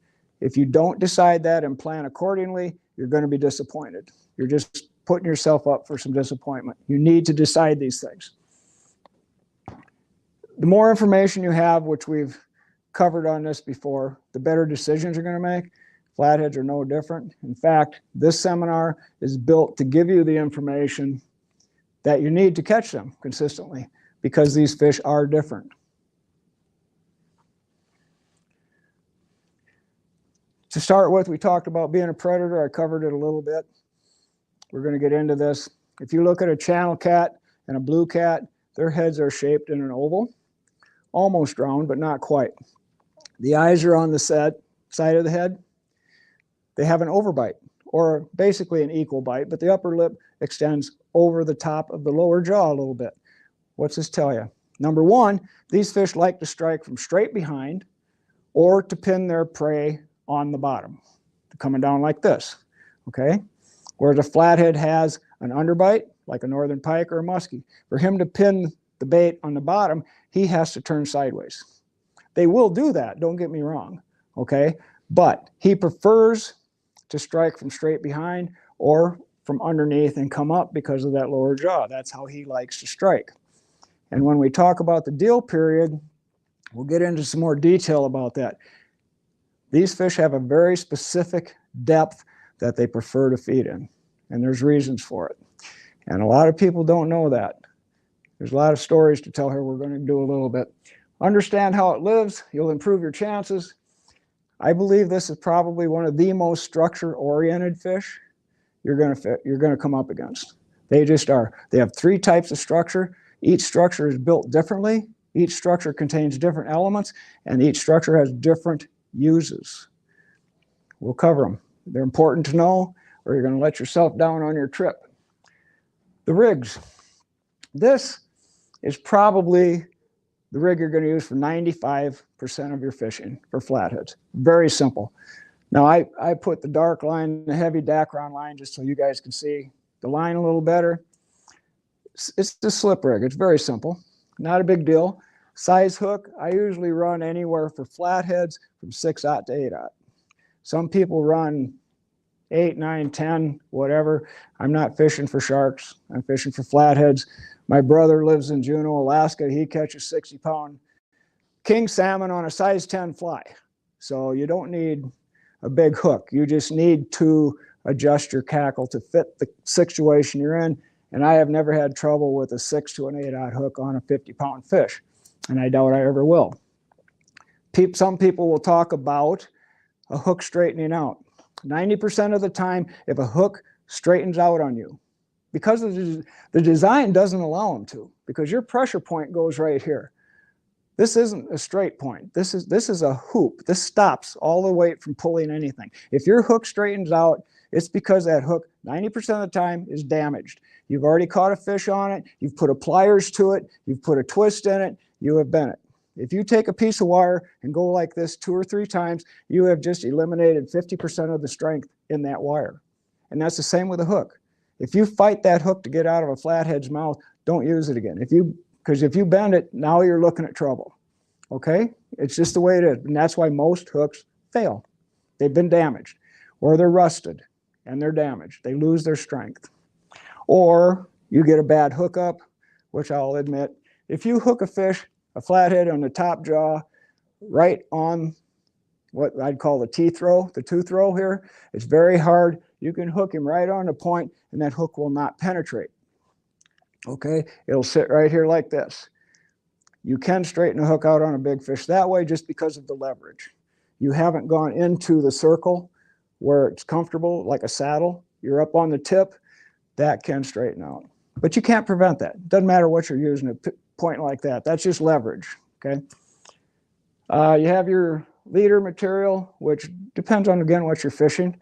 I run leaders depending on what I'm fishing with, 20-pound to 50-pound leaders. Mono or Dacron, depends on, what I'm doing. A good swivel, a lot of people don't like those swivels, or they just talk poorly about them. I don't understand it. This particular swivel isn't actually that big, but it has a 70-pound break strength. Okay, it won't straighten till 70 pounds. Well, I'm not going to put 70 pounds of pressure on it. I mean, my drags don't even go up over 20 pounds. So how am I going to put 70 pounds of pressure on that snap swivel? The only thing that can happen with a snap swivel is if the fish gets it in his mouth somehow where it's up against the jaw and he pushes on it. But if you have your leader adjusted properly and you're hooked up properly, it'll never happen. I haven't had a fish break a swivel. So just that simple. Sinkers. Depends on what you're fishing. Again, you want to peg a flathead. You want that bait down. You do not want it to move. Well, you want the bait to move, but you don't want it to be able to get anywhere and get hooked up. Sinkers. This rig, you can fish sinkers that will go vertical down into log jams, not in the current, but into the log jam, usually about 4 ounces. Fishing the river, off the bank, casting out, anywhere from 4 ounce to 8 ounce lead. Not usually 8 ounces. That's more Missouri River stuff where you got bigger currents going on. But you don't want the current to sweep. You don't want him to get in the front of a log jam and be able to move your weight. Okay, if he does, he's going to get hung up on you. And a bait that's hung up isn't going to do you any good. Your leader length is going to vary. If you're fishing open water where you're not worried about getting hung up, I'll put a 12-inch, 14-inch leader on it, okay, where I'm not going to get hung up. And that'll allow my bait to move around, which is what I want. Flatheads hunt by scent, but they hunt more by vibration, which is unusual for cats also. They like vibration. You want to use both with your bait, and we're going to talk about that in just a minute. Again, your leader length depends. Short would be 8 inches, 6 to 8 inches. If I'm in heavy cover, I don't want that fish to move. I don't. Like I say, 12 to 14 inches, maybe 10 to 14. If you're in open water, you're not going to get hung up. We're going to talk about bait. There's a cute little green-eared sunfish here. That is my #1 choice in the state of South Dakota. Alive. And we'll talk about alive bait and cut bait because some people will argue that. Some people swear by cut bait. Frankly, I won't use it unless I have to, and then only under certain circumstances, and we'll discuss it because cut bait can work under certain circumstances, but you have to know those to be consistent with it. But I like green-eared sunfish anywhere from 6 to 8 inches is my preference. I don't want big them. Some people say I want a 2-pound bullhead. I don't believe in that. I like to catch fish. Okay, if I got a 2-pound bullhead, that eliminates about every 10-pound channel or every 10-pound flathead I'm going to run into. He's not going to be able to get the whole thing in his mouth. My second choice of bait is bullheads, and I do clip the dorsal fin on them. Not so much because it bothers the flatheads, because it doesn't. They could care less. But in the middle of the night, I don't like piercing the palm of my hand. So as I catch them for bait, I usually clip the dorsal fin off. The third would be a crick chub. If I have to, I would prefer the green ears or the bullhead though. And bullheads are, for a good hot weather bait, extremely durable. Green ears are pretty durable too. You get into crick chubs, you get 85-degree weather, 90-degree weather, you're going to have some trouble keeping your bait alive. There's another thing about bait that I will talk about that most people with flatheads and live bait don't consider, and that is scent. We already stated that flatheads hunt by vibration, and I believe that is the #1 for them. But they also hunt by scent, okay? And you can cheat a little bit on this, and we'll go to this. This right here is a tail rub. I did this. I didn't do this, but I did this. On a bait fish, that's alive. I don't want to damage him, but I'll take the dull side of my knife, the back side of the knife, like on a greener, and I'll flip maybe a dozen scales off him, okay? This fish is going to produce pheromones and amino acids that tell everything that comes near him, I'm hurt, you can catch me. It helps. When that fish gets close to him, that can make the difference of that fish hitting him and trying to take him, or hitting him and killing him, or ignoring him. It's just that, and it's like running a race, okay? Picture a 100-yard dash. Yeah, if I ran a 10 flat, which I never will, but I'd be real happy if I did, you know, I'd probably win a race, right? But if a guy ran a 9.9, which is that, he beat me. And I look at that when I'm fishing these fish, actually all fish. If I can produce a scent that can make that fish actually inhale that bait rather than just grab it and kill it, I'm going to do it.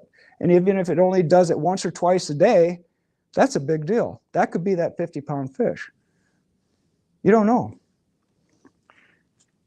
This is a fish. See, here's where I clipped the dorsal on him. This is where a fish grabbed him. This is called a crimp. And I'm going to show you how to solve that. Now, a lot of people would say, well, that was a small fish, right? Well, you didn't miss a big fish, you missed a small fish. You have no idea what you missed. You don't.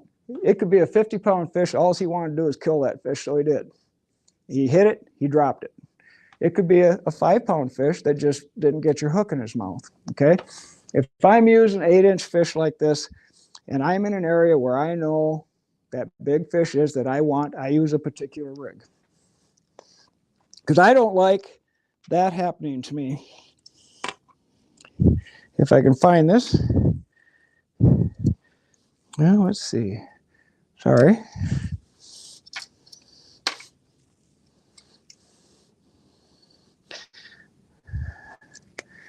Well, sorry, hang on with me here a minute. Where is this? There it is. Okay. To prevent this from happening, you do want a bigger bait, is what you're going to do here, or if you're in muddy water and you need the fish to find your bait, they're having a hard time locating your bait.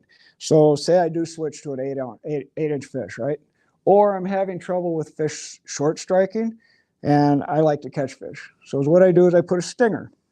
And I don't know if you can see this, but this is a 6/0 main hook, and it's a 1/0 treble on the back end. And how this would be hooked, this would go through the tail, probably right about here. And this is a stinger that would go on his nose, okay? Right on his nose. This way, if this fish gets picked up this way, he misses this hook, but he's got the treble all the way in his mouth. You're going to probably hook up.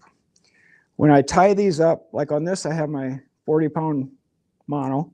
This is 50-pound DAC or braid underneath here. And the reason I use braid for the stinger hook is it's so flexible. If you use a heavy mono, a lot of times the hook will get turned sideways or down into the fish and stay there. And when you set the hook, you're going to set it on your bait, not the flathead. So this just works better. It's smoother. Caught a lot of big fish with this. I don't worry about the braid getting chewed off or broken. I have never had a problem with that, except when I get into a bunch of rocks, but then it doesn't matter. It's going to break on you anyway. So that's how to solve that problem. And there again, this, like I said, this is just where I just kind of rubbed his skin a little bit. Just open it up. I don't really want to hurt him. I don't want to damage him. I don't want to kill him. I just want him to release a few hormones, pheromones, amino acids, let anything that comes up and takes a taste by scent know that this is food and it's easy to get a hold of.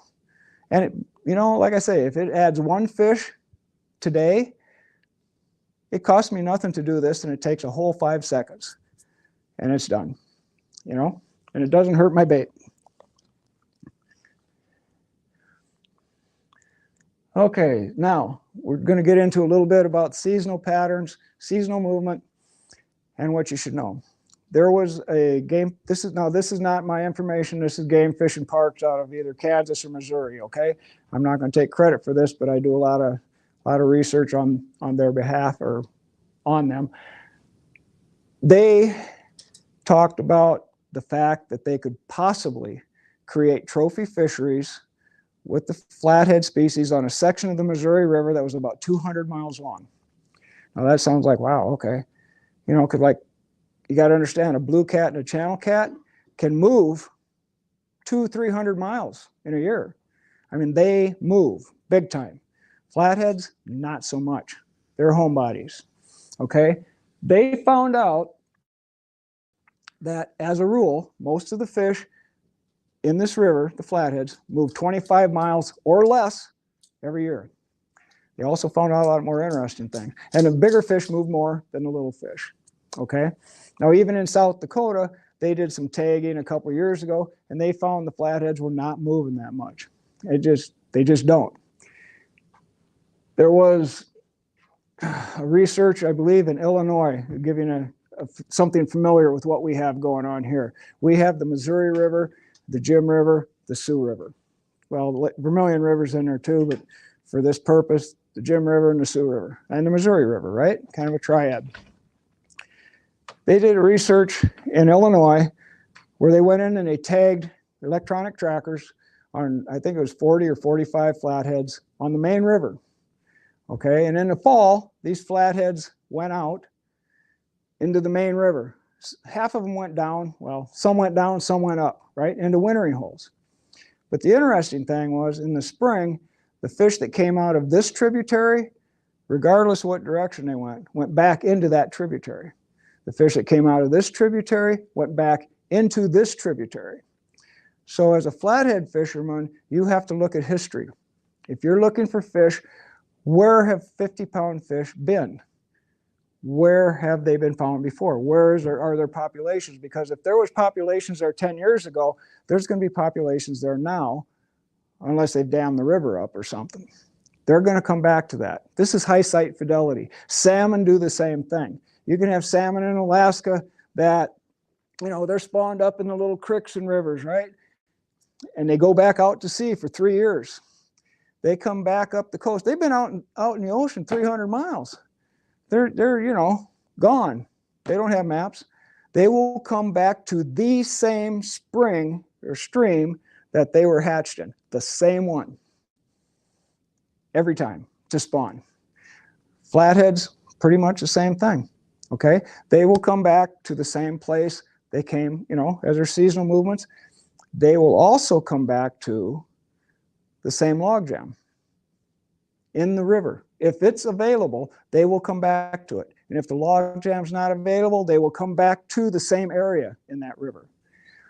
Important to know, and that's a good thing and a bad thing, because it also means that a flathead population can be damaged. If you get in there and you start taking a bunch of fish out, the next year you're not going to have so many, obviously. You've just depleted it, okay, the structure. I've had this happen where on the Jim River, I've gone down and I found logjam that was holding a nice population of mid-size, like 10 to 12 pound fish, you know, half a dozen. You come back 2 weeks later and there's not a fish. Well, there's a good chance somebody got in there and just took them. And they will not replace that population until next year or the year after. They will not come back this summer. If they have established a summer home and you take them out of there, you've depleted that logjam or that rock riprap or whatever, and you will not find fish back in there. Well, if you have a flood, obviously it's going to change things around, but as a rule, you will not find another population move in there to another year, 1 year or 2 years later. So, good thing, bad thing. You can map where you want to fish by what's happened in the past, but you also got to be careful because it can be damaged. So, personally, any flat, I keep very few fish. If I gill hook a 5-pound flat, I might take him home, because if I let him go, he's going to die. If I hook a fish over that, he's not coming home with me. He's going back just because I don't need fish that bad. If I want fish to eat, I'll go buy it, you know, or I'll plan on doing it that way, but it won't be a big fish. It won't be like these. And that's just my opinion. I'm not judging anybody. If you're following the law and you catch a fish, you own him. That is my opinion. but I have the right to let them go. You have a right to keep them if it's legal. So up to you. Spring and summer, the high sight fidelity, the movement in the spring, the fish are coming out of a wintering ground. And a lot of people will argue about catching flatheads in the winter. I don't think you are. Maybe down south, you know, in a southern atmosphere where the water temperatures do not, well, freeze over to start with. You know, I'm not going to say they don't feed all winter, but up here they've had divers go down and find these fish in their wintering holes, and they have silt on their backs. There'll be a 1/4 inch of silt laying on their back. You can't tell me that they're out hunting very much, you know, so you got to be a little careful with that. All right, the deal period, what is it? And this is fun, I like this. This is the biggest deal there is when it comes to flatheads, the deal period, and for a fisherman. This is the 24-hour feeding period of a flathead, of the species. And they do this regardless of where they are, regardless if it's a river, a lake, or whatever. They're going to do this. 24-hour feeding period, okay? And this is going to shock you. Well, I'm going to give you a situation that I have to tell just because it fits so well. Most people that catfish, they fish what we call a staging structure. It's going to be like a log jam or a bridge or whatever. And they go and they sit and they fish and they think, okay, at dark, you know, I'm going to start catching fish. And they do, right? This is a big visible structure usually, big log jam, whatever. Okay, about dark, they might have a bite, they miss. 9:30, 10, they get a bite, they hook up, okay? We're going to knock them dead tonight, right? This is going to be great. 10 o'clock, they miss another one. 10:30, they catch one, and on and on and on. And about 1 o'clock, they're looking at each other going, you know, we haven't had a bite for an hour. Ah, they quit. And if you got a friend like I got, at this point, he would be on his phone, and he'd be calling somebody he knows about 5 miles downriver that's fishing, and he'd be going, man, we were killing them. We had 5 fish on, missed a couple. What are you guys doing? Same thing. We were doing great. We were catching, and they quit. They quit biting. Did they quit? I got to ask, how many people think they quit biting? Anybody? You do? No, you know better. They didn't quit biting. They moved. That was their staging structure. They were hanging out. They were holing up. They were just taking the day off. Now they're hungry. They left. Okay? About sunset, they started moving out to go to a feeding platform. And most people don't understand that at all. They don't even know they exist. So that's why I'm telling you. And these structures are completely different. Okay? But you can use this information to intercept these fish. So anyway, they moved out. They went up to a feeding platform. Now on the phone conversation here, the guy's going to go, yeah, but I'm going to bet they start biting. They're about sunset, sunrise. They're going to start biting again about sunrise. Yep, I'd bet on it. Well, did they quit? Did they start biting again? No, they just came back. High sight fidelity, the deal period. They went up, feeding platform. Sun's coming up. They're done. They're full. They head back to the log jam, to the staging structure. It's what they do. This has been tracked. They have tracked this. They have found that some of these fish have gone back to within 3 feet of where they started the night before. Within 3 feet. Okay? So, how do you use this? Well, a couple of ways. Number one, if I can have a staging structure where I know the fish are, great. But if I can see a feeding platform up above this, that's even better, because I can catch the fish here, I can move to a feeding platform, I can move back to a staging structure, okay? Now, some people are gonna go, well, I caught fish all night long. Okay, in some situations you will, because you have this staging structure, say it's a row of log jams. You have this log jam, you have this log jam, this log jam, and this log jam. As these fish are moving to feeding platforms, you're going to catch a couple out of here, a couple out of here, and a couple out of here, because they're all coming through, okay? So that just makes sense. But if you have just a big, like a bridge, and there's nothing below it, but a feeding platform above it, you're going to catch a certain amount of fish, get a certain amount of bites, and it's going to shut off until morning. For flatheads, now you might catch channels and blues all night long. Those fish will move consistently, continually, okay? But the flatheads are going to move here, they're going to come back.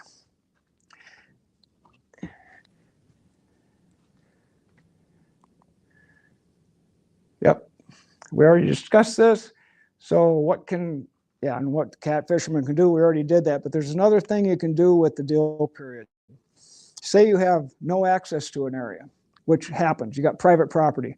We'll just say the Jim River. Okay, you got private property. You're looking down the river, and you're going, man, that log jam's as big as a barn. I want to fish that. I can't. Private property.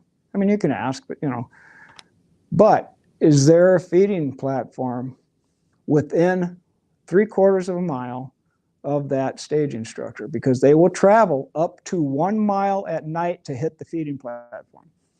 So you can intercept these fish if you have a layout that allows you to, and catch fish from a structure that you can't fish if you plan it that way. And we've done that, and it works. You have to wait, because you might have to wait then until midnight or 1 or 2 or 3 to catch those fish, because it may take them that long to get up to you.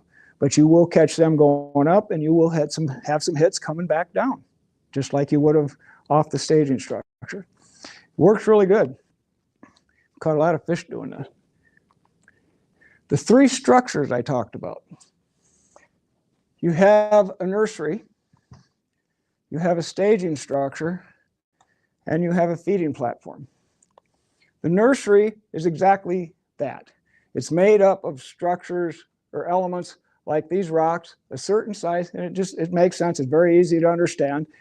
It has small crevices that small fish can get in. It's a nursery where they can survive, because if the small fish try to live here, they're going to get eaten. I mean, that's just the way it is. So as a fisherman is concerned, while you may catch some bigger fish moving through from a staging structure to a feeding platform, you may catch some here, but this isn't going to hold your big fish, not consistently. But your staging structure, that's like we just described, that's the one where the guys are sitting on the bank and they're fishing this, and then they disappear, okay? But it's quiet water. It has a little depth, although depth doesn't really matter with flatheads. It just doesn't. It's the structure that matters. It really is. I've caught midday, I've caught some 20s and 30s and 3 foot of water on the right log jam, fishing vertical right in the front of it, okay? But anyway, this is where they stage up, and they're just hanging out. And again, some people don't think you can catch fish now or doing this. It's the middle of the day, okay? We're not going to catch them, they quit biting. That's not the thing. They didn't quit biting, they're just hanging out here.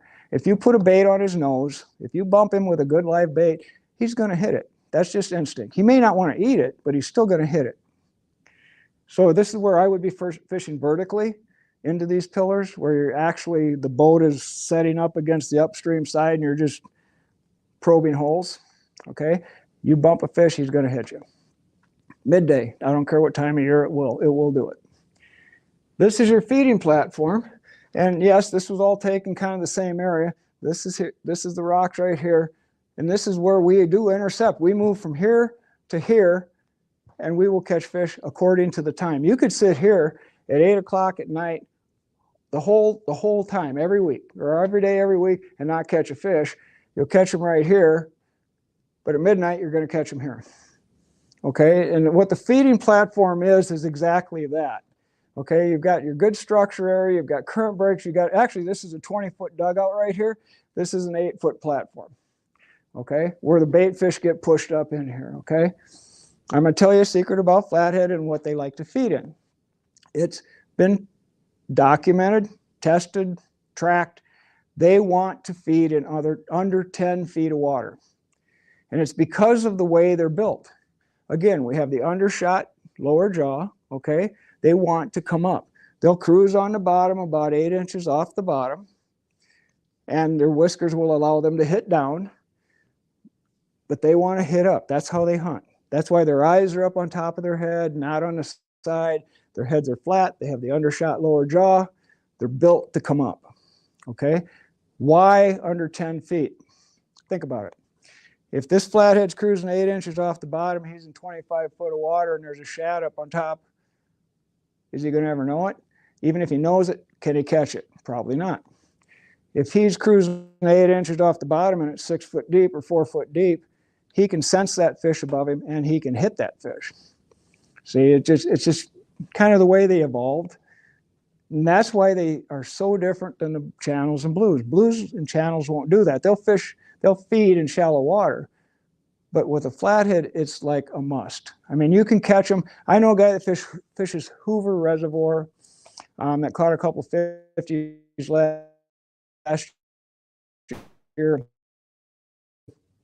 50 foot of water, but he caught them midday, okay? And it was at an old building foundation. It was like a huge staging structure where everything had collapsed in, and he was bumping baits around the edge of this structure during midday, okay? Middle of the night, he wouldn't have caught him there. And he knows it, you know. But anyway, it worked. So that's the 3 structures. And these can change. I mean, a feeding platform and the travel route. Why do you think, like with catfish, with flatheads especially, the guys that are using limb lines, trot lines, everything else, are putting them near the bank? They aren't putting those out in the middle of the river. They're putting them right in front of log jams. They're putting them right off the bank, because when these fish move from here to something like this, they will follow the banks up. Okay, this is again like an intercept pattern. They will be moving up even in 2-3 foot of water. The biggest flathead I've caught in the Sioux River was in 2 feet of water below Klondike.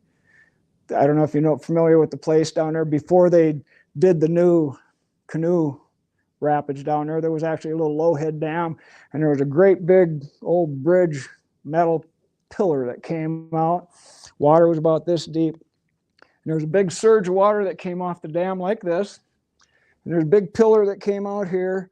And this was about 2 feet, 1.5 feet, 2 feet. And then it dropped into about 4 feet and then a little deeper.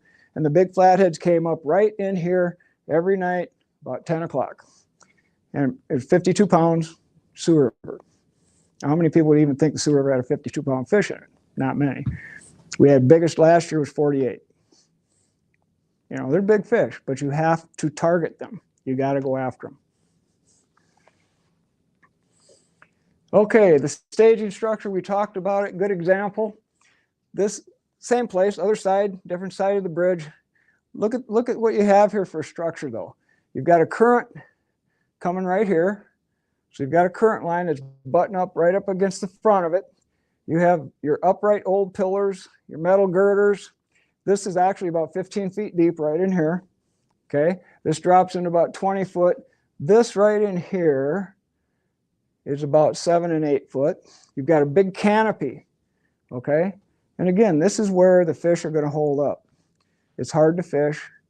You're not going to catch a lot of fish in the middle of the night there, but during the day, if you go up and you plant baits vertical in between these pillars even, you can catch them. And that's why, again, you need, like I said, my log jam rig, that's 50-pound mono, because I'm going to be rubbing up against logs and trying to basically pull up a lot of branches and everything else with my fish.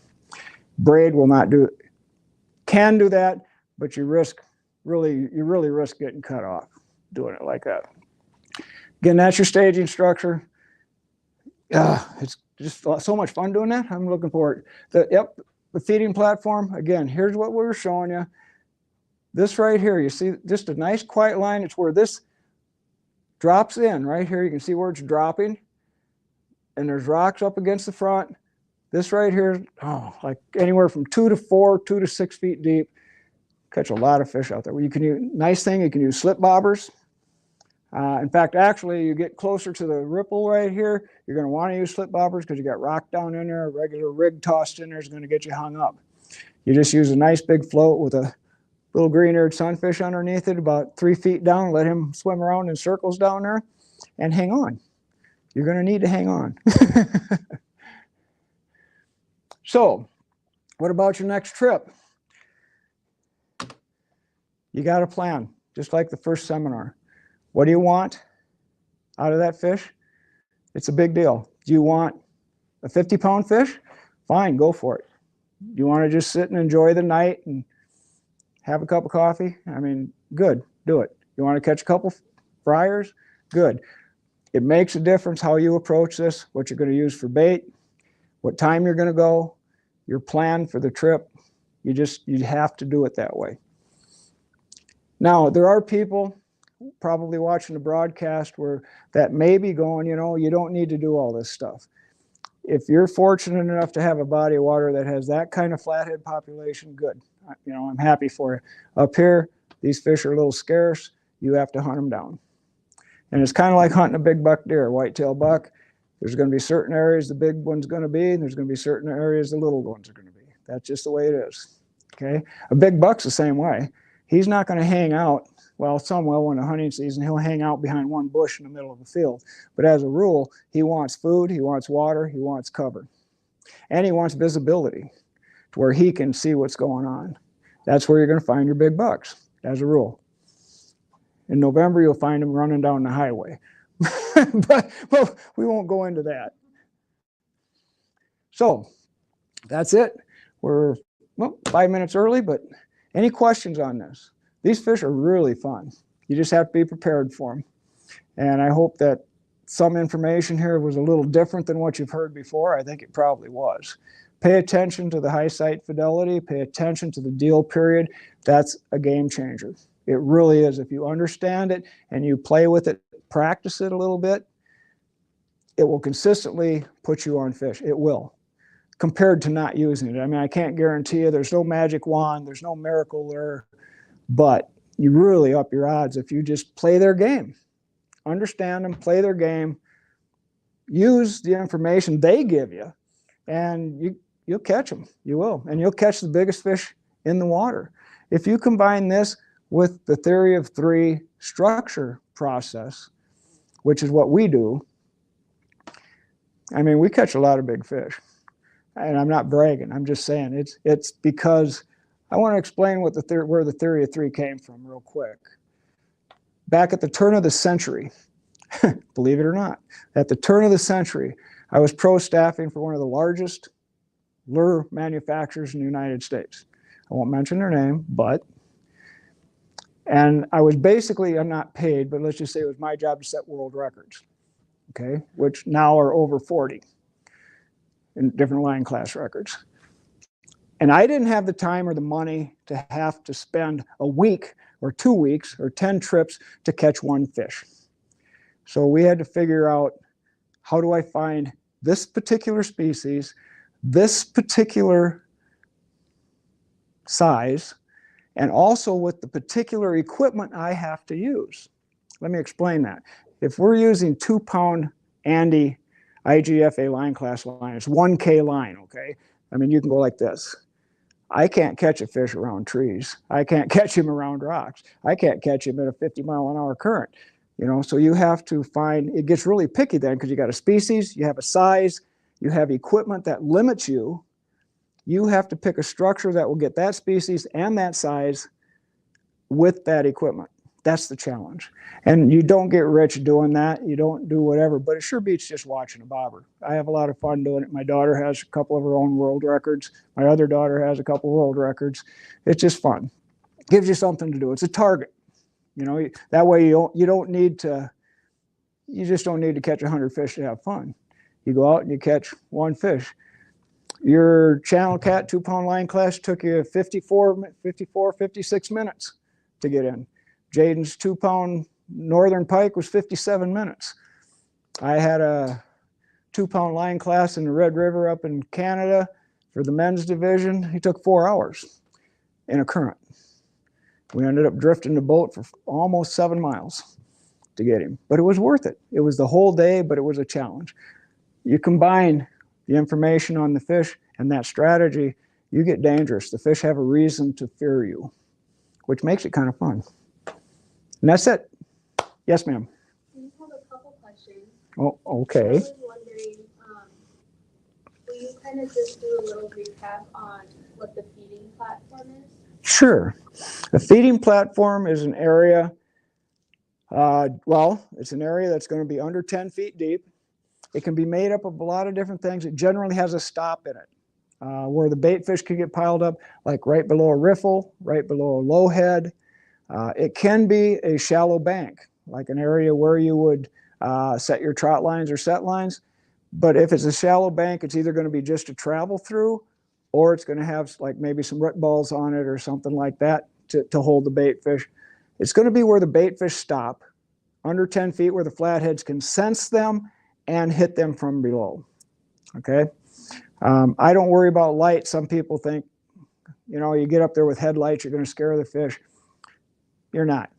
I've hit flatheads with a 1,000,000 candle spotlight and they don't flinch. They don't care. They're not that sensitive. Okay. You need to get up in the shallow water, and you really want to have, all feeding platforms aren't built equally either. You need to have some staging structures within reach. Okay. There's got to be something. I pick downstream. They say they'll move both directions, but I think they move upstream to feed, personally, more than downstream. So you want a feeding platform that has some good staging structures, more the merrier, within 3/4 of a mile of that platform.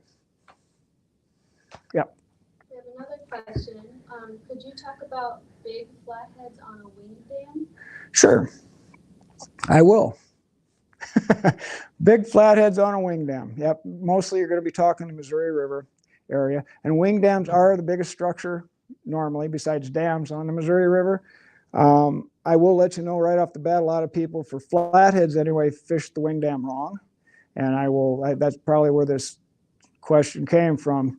Most people that walk out on a wing dam go out basically to the tip, and they'll put their bait out in the scour hole below the wing dam, which can be 30, 40, 50 feet deep possibly, back to the deepest water kind of thing. If you're looking for an active flathead and you're on a wing dam, I will tell you this right now, there's about a 90% chance the active flathead is right below your feet at the base of the rocks. And he's swimming in that back current, coming around, and at dark, he's going to come around out of the staging area. He's going to come around the tip of that wing dike, and he's going to go upstream from the wing dike. If you're familiar with wing dikes, you're going to know that between two wing dikes, you have a hump. Always. It's where everything settles in. And they'll daytime, they'll be down in the hole, in the scour, or up against the bank in the cover. Okay? If you're looking for active fish, they're going to be feeding right along the front of those rocks, right below your feet, if you can hold a bait there. If you can't, you need to go above where they come around the tip of the wing dike, and they're going to target that hump, and between the hump and the bank that lies between the two wing dikes. Okay? That is a shallow feeding platform. That whole area, the current breaks between those wing dikes, it shallows up. There's usually a lot of garbage in there, like branches, trees, whatever, okay? That's where they're going to feed. Then they may spin right around at sunrise and go back in the hole, or go below the wing dike up against the bank. And one more. And if you find a wing dike that's broken in the middle, that's a good deal. It gives you double the elements. A lot of wing dikes will have, not a lot, but some will have a break in the middle where it's caved in. That gives you two channels, a major channel, a light channel. It gives you just a whole different array of elements to work with. If you see one with a break in it, I would concentrate on it for a while. Yes? One last question. Yep. Can you explain when we're fishing in shallow water? Yep. We know that there's a lot of rock on the bottom. Yep. There might be lots of weeds and stuff. Yep. We also may not know the depth. Could you explain how we could test the depth and what the bottom of that water feels like, so we know what to rig for? Yep. You can test the bottom by, number one, I would just use a sinker without a hook, or you can hook the hook through the eye of, like, say, a bell sinker, so it's not getting snagged up. If you cast the sinker out and you count 1,001, 1,002, 1,003, whatever, you can almost go a foot per count. If you count to 10, you're looking at probably 8 to 11 feet. If it goes 1, 2, you're in 2 foot of water. That's just the way it is. You can count it down without a depth finder. If that, you know, like with a 2-ounce sinker, it just works. You're not going to maybe be exact, but you're going to have a real good idea. If you're at 2 feet or 8 feet or 12 feet, you're going to know. Or 20 feet, you're going to know.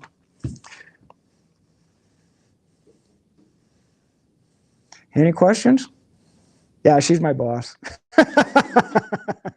Any questions? Anything? No?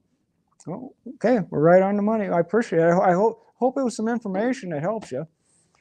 You know, the next one will be a walleye seminar, and this one is going to be fun. It's a little different.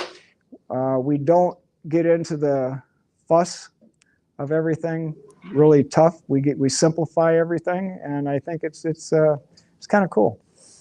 Let you catch some big fish without all the worry, I think.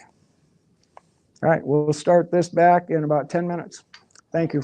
Thanks for coming in. And guys out there on the broadcast, thanks for listening. I hope that information gave you something to listen to, something to think about. I'm always available to answer questions if you want to email me or text me. It doesn't matter. Lyle can give you some information if you'd like it. Thank you.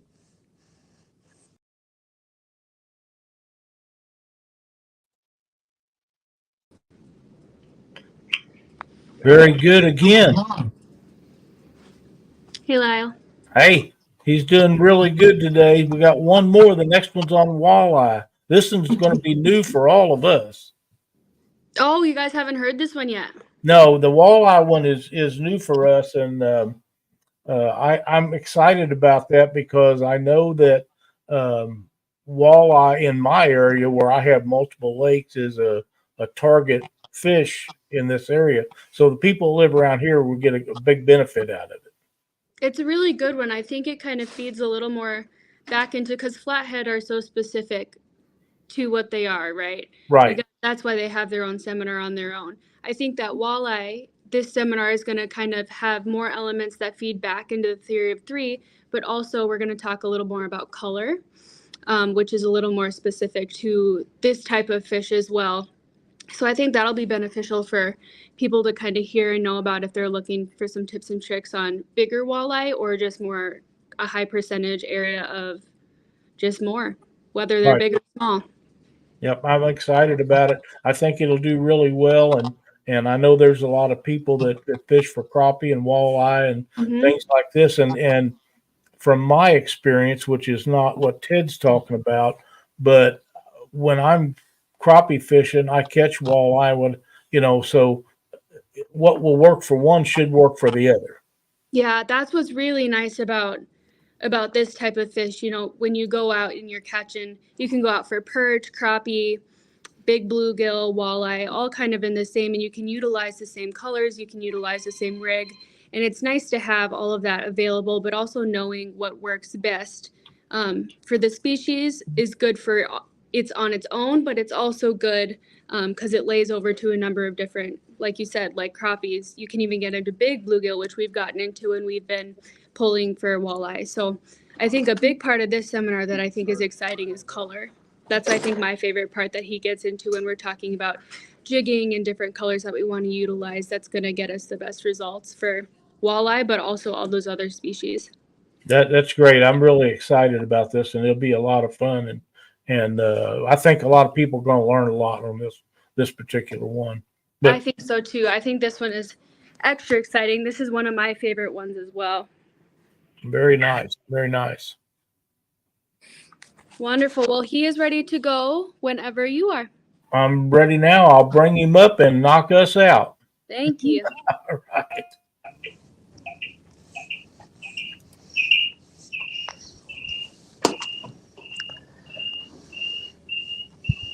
Oops.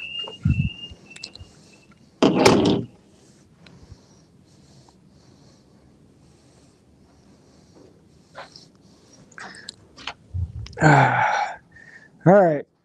Well, you guys win the prize for hanging in there. It's kind of fun that we have this broadcast going on right now. It's live coast to coast. Catfish Weekly is doing it for us. We want to thank them for putting up with us. It's been a good day, a lot of information. This walleye seminar is pretty new. I decided to do it just basically because there's so much hype about walleyes, and I think it's a little unfair to the anglers. There's a lot of easy ways to catch walleyes that are really high percentage, and they work, and that's what we're going to kind of cover. We're not going to cover pulling plugs today. We're just not. That's a whole seminar all by itself. But we are going to give a substitute to pulling plugs that does the same thing and is completely easier to do. You don't have to buy 50 different plugs that dive to different depths. You don't have to do that. There's a way to get around all of this, okay? And we're going to cover that because this whole thing is about simplifying catching these fish. That's just the way it is. And I hope the guys on the broadcast are okay with that. And here we go. Obviously, these are my two daughters. This would be Jaden and this is Jory. And they both beat me fishing most of the time. So they do catch some nice fish. All right, the 3 mistakes that anglers make right off the bat. Walleye anglers, okay? And I'm not coming down on walleye anglers. Walleye anglers have been taught to make it complicated. They have. And you don't have to complicate it. If you want to, fine, but you don't have to. First, we've already discussed this with the theory of 3. You are the foundation. You know, these are your decisions, and the decisions you make are going to either be successful or not successful. That's just the way it is. You always need to think about your presentation to fish, not catching fish. Most walleye fishermen, more so than other species that I've been around, are thinking about, I got to catch the fish. I need 4. I got to do whatever. I want a 6-pounder. I want this. I want that. Forget it. If you think about presenting your bait, like I said before, if the fish cannot find or locate your hook, bait, or lure, you won't get bit. You can't get bit. The first thing you need to do is think about presentation. Where are the fish? How do I present to them? And the presentation to walleyes is the big deal, okay? They're very depth sensitive. They're light sensitive. They're color sensitive. They're forage sensitive. You need your bait to be in the strike zone, and that's where everybody gets stressed, okay? There's easy ways to put your bait in the strike zone and keep it there, even through depth changes, okay? And that's what we're going to get into today. And a lot of people that pull plugs are probably not going to like this seminar. If you want to pull plugs, do it. I will do another seminar on that later. It's a nice way to fish. It's fun. It's very technical. But for the general population, pulling plugs is very complicated, okay? And there are easier ways to substitute plugs that are financially cheaper and just, well, frankly, more accurate consistently. We're gonna get into those. Don't overcomplicate it, okay? Worry about your presentation. Not worry, but think about your presentation for the situation you're going to be fishing in. We're going to cover several of them today that are going to be pretty simple, and the equipment to let you do that, okay? Again, not going to talk a lot about equipment. If you like spinning rods, use them. If you like bait casters, use them. Whatever presentation you like, if you trust it, you're confident in it, use it, because you will fish better. That's all there is to it, regardless of what I like. Real quick, simplifications, the bait, the natural baits, okay? When and where, you got minnows. Minnows are kind of a cool weather bait, okay? They really are, like in the spring, fall and winter. Obviously, minnows in the winter are gonna be the way to go. In the spring, you want a little smaller bait. Think about your forage. It's all the young fish. It's last year's hatch that they're feeding on. It's not the 10-inch suckers, okay? It's the little fish, okay? Smaller lures, smaller baits. In the fall, you go to bigger baits. That's when people are going to be soaking suckers off the points of Lake Madison, off of Thompson, out on the river, okay, on the bay mouths. That's when you go to your bigger suckers, which are just minnows too. In winter, you kind of drop back to a medium-sized bait, like a large minnow, okay? But I'd stay away from the big suckers just because in the winter, these fish are a little more sluggish. You're going to get some misses. Leeches, late spring. Obviously, this is when the forage is available, late spring and summer for the leeches, okay? And a big leech is good. It's a visibility factor. And they great natural action. If you've ever used one or seen one swimming, you can't beat it. You can't duplicate that kind of action. Just let them do the thing for you. And night crawlers, when you start seeing night crawlers in your yard, you could start using them. That's kind of the cue. When you stop seeing them in the fall, quit using them. Go to minnows. It's just that simple. Leeches, to me, and night crawlers are pretty much interchangeable. If you can catch them on a leech, you can probably catch them on a night crawler, and vice versa. Frankly, though, I think the leech is a better bait just because a leech is out there working for you. I mean, here's your presentation. He's out there doing this. You know, he's hypnotizing the fish for you. You know, a night crawler been on a harness for a while, and he gets pretty quiet. And then you're working on your blade and your spinners, providing the action and the vibration, okay? High-powered percentages. These are what basically are the top percentages for easy, okay? Now we're simplifying. We're not complicating. Jigging, bottom bouncers, Lindy rigs, slip bobbers, crappie rigs, and three-ways. Now a lot of people will look at this and go, what? And this and go, what? You're gonna see what in just a little bit. This is kind of fun. This is just some area. This is a picture up at Lake Vermilion. This is the Missouri River. This is a lake just right outside of Sioux Falls, back to the river. And this is a saw guy out of the Sioux River. Nice saw guy for the Sioux River. That was just up north of Sioux Falls a little ways. Okay, the rigs. These are the rigs I'm talking about. And they're simple. They don't cost you a lot of money. They aren't that complicated if you understand them, okay? First, you got the jig. Now, this time of year, right now, a jig is real hot. A jig tipped with a minnow is probably a way to go, and in the fall.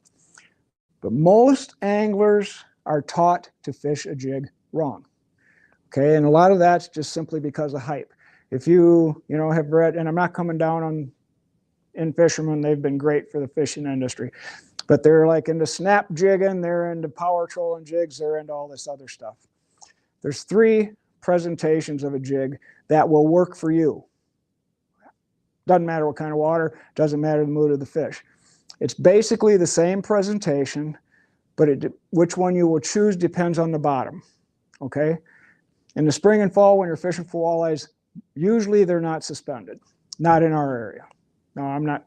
Great Lakes probably, but not in our area. So you want contact to the bottom to within about 18 inches above the bottom. That's your trick, okay?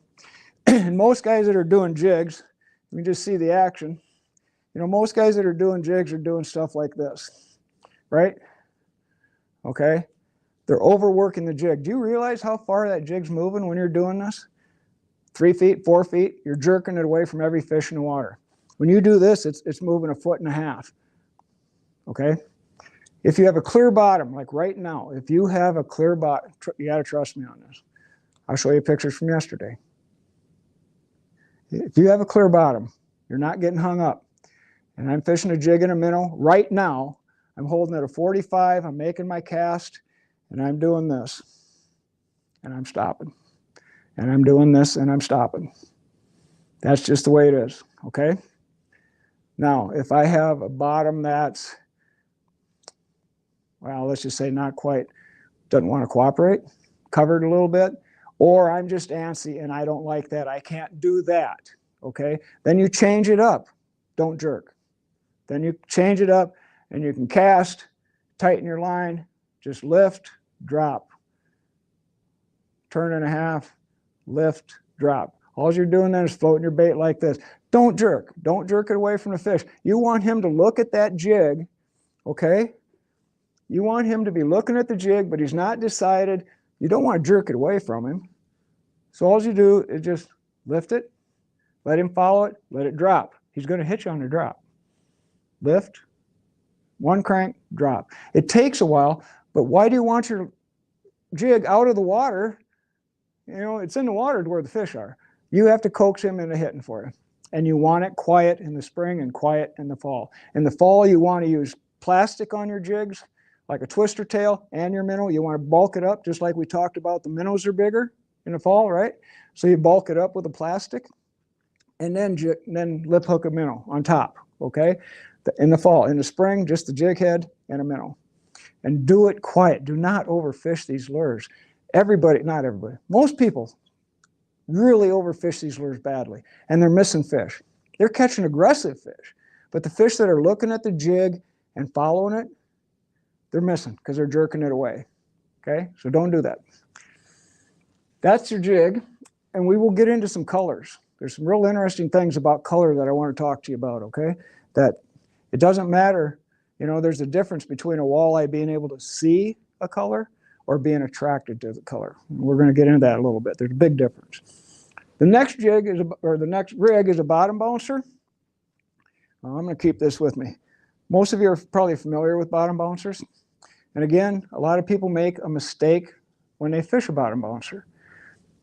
First off, if you let your line down like this, so your line's laying out across the water,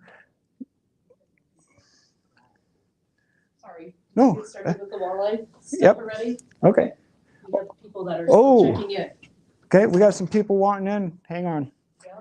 That's fine. Let them in. Yep. Okay, that's all right. I'll just start over on the rigs. We're good. We have some. Yep, Okay. we're good. Is that okay? We're just start over on the rigs a little bit. We got some people out here. What time is it? Oh, okay. Yeah, that's what I thought. Okay, we're good. Sorry, guys, on the broadcast, we have some people that have been waiting in the hall. We didn't know that, so we're letting them in, and then we're just going to start over with the techniques here. Hi, guys. Sorry, we didn't know you were out there. Should have banged on the door or thrown a rock, something. All right. Hi. All right. You haven't really missed much. We just started talking about some rigs. What this seminar is about is simplifying walleyes.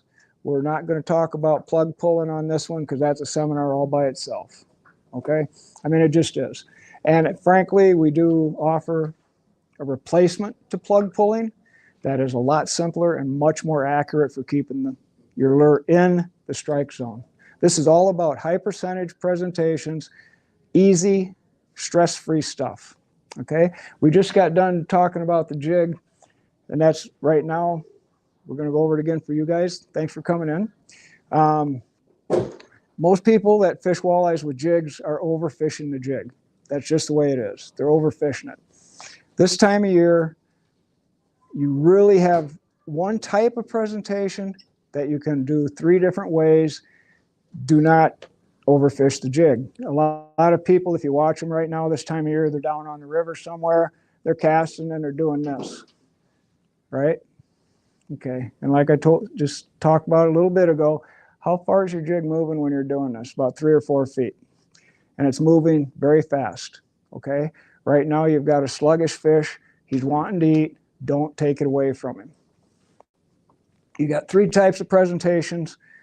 1 type, actually, 3 different ways to make it with a jig. Hi, come on in. No, you're fine. Come on in. That's good. You don't want to overfish, okay? In the spring, you want a minnow and a jig, no plastic. They're feeding on small fish. They're a little susceptible. In the fall, you go to the jig head and a minnow, okay? With a plastic. You bulk it up a little bit in the fall. Just like in the spring, you're fishing with a regular minnow. In the fall, you're fishing with maybe small suckers or large minnows at least, okay? So anyway, don't jerk. You're jerking away from them. A walleye's going to look at your bait. He's going to look at your jig. You're going to drop the jig. He's going to hit, okay? But if you're jerking it away from him and he's not committed, he's not going to follow you. So you want to make this fish follow you. You got 3 ways to make this presentation. You're going to make your cast, and this takes patience, but don't break down. All you're going to do is do about a crank and a half and stop if the bottom's clear. If the bottom's clear, okay? Give it just about a 2 count, crank, 2 cranks, and stop. This way your bait's always in the water, it's always moving, but it's slow. You're not taking it away from the fish, okay? And most people this time of year are taking it away from the fish.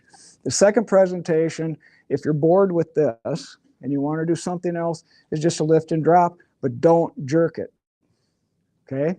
Then you make your cast, tighten your line, do a lift, drop, same reel, lift, drop, and keep it slow. I'm serious. You jerk it away from him, he's not going to follow you. If you do this and you drop it, he will hit it. The third one, if you have cover on the bottom, like below, say, Baltic Dam or Klondike or Flandreau or wherever, if you got cover on the bottom, you can do it a couple different ways, and that's a slow retrieve with a swim. Obviously, just make a cast. You're going to take about 2 or 3 casts to figure out where the bottom is and what's on it.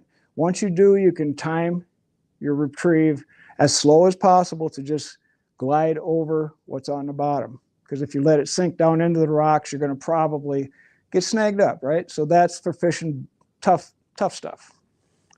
All right. Now we went into the bottom bouncer. We're going to get into colors, by the way, too, here in a minute. And like I said, there's a difference between what a walleye can see and what a walleye is attracted to. We're going to cover that. But we're going to go into the bottom bouncer. A lot of people make a mistake fishing bottom bouncers too. First mistake, they let out way too much line, okay? And when you let out line on a bottom bouncer, that bottom bouncer tips over. It lays over. It's not doing you any good. You might as well be doing a slip rig with a slip sinker.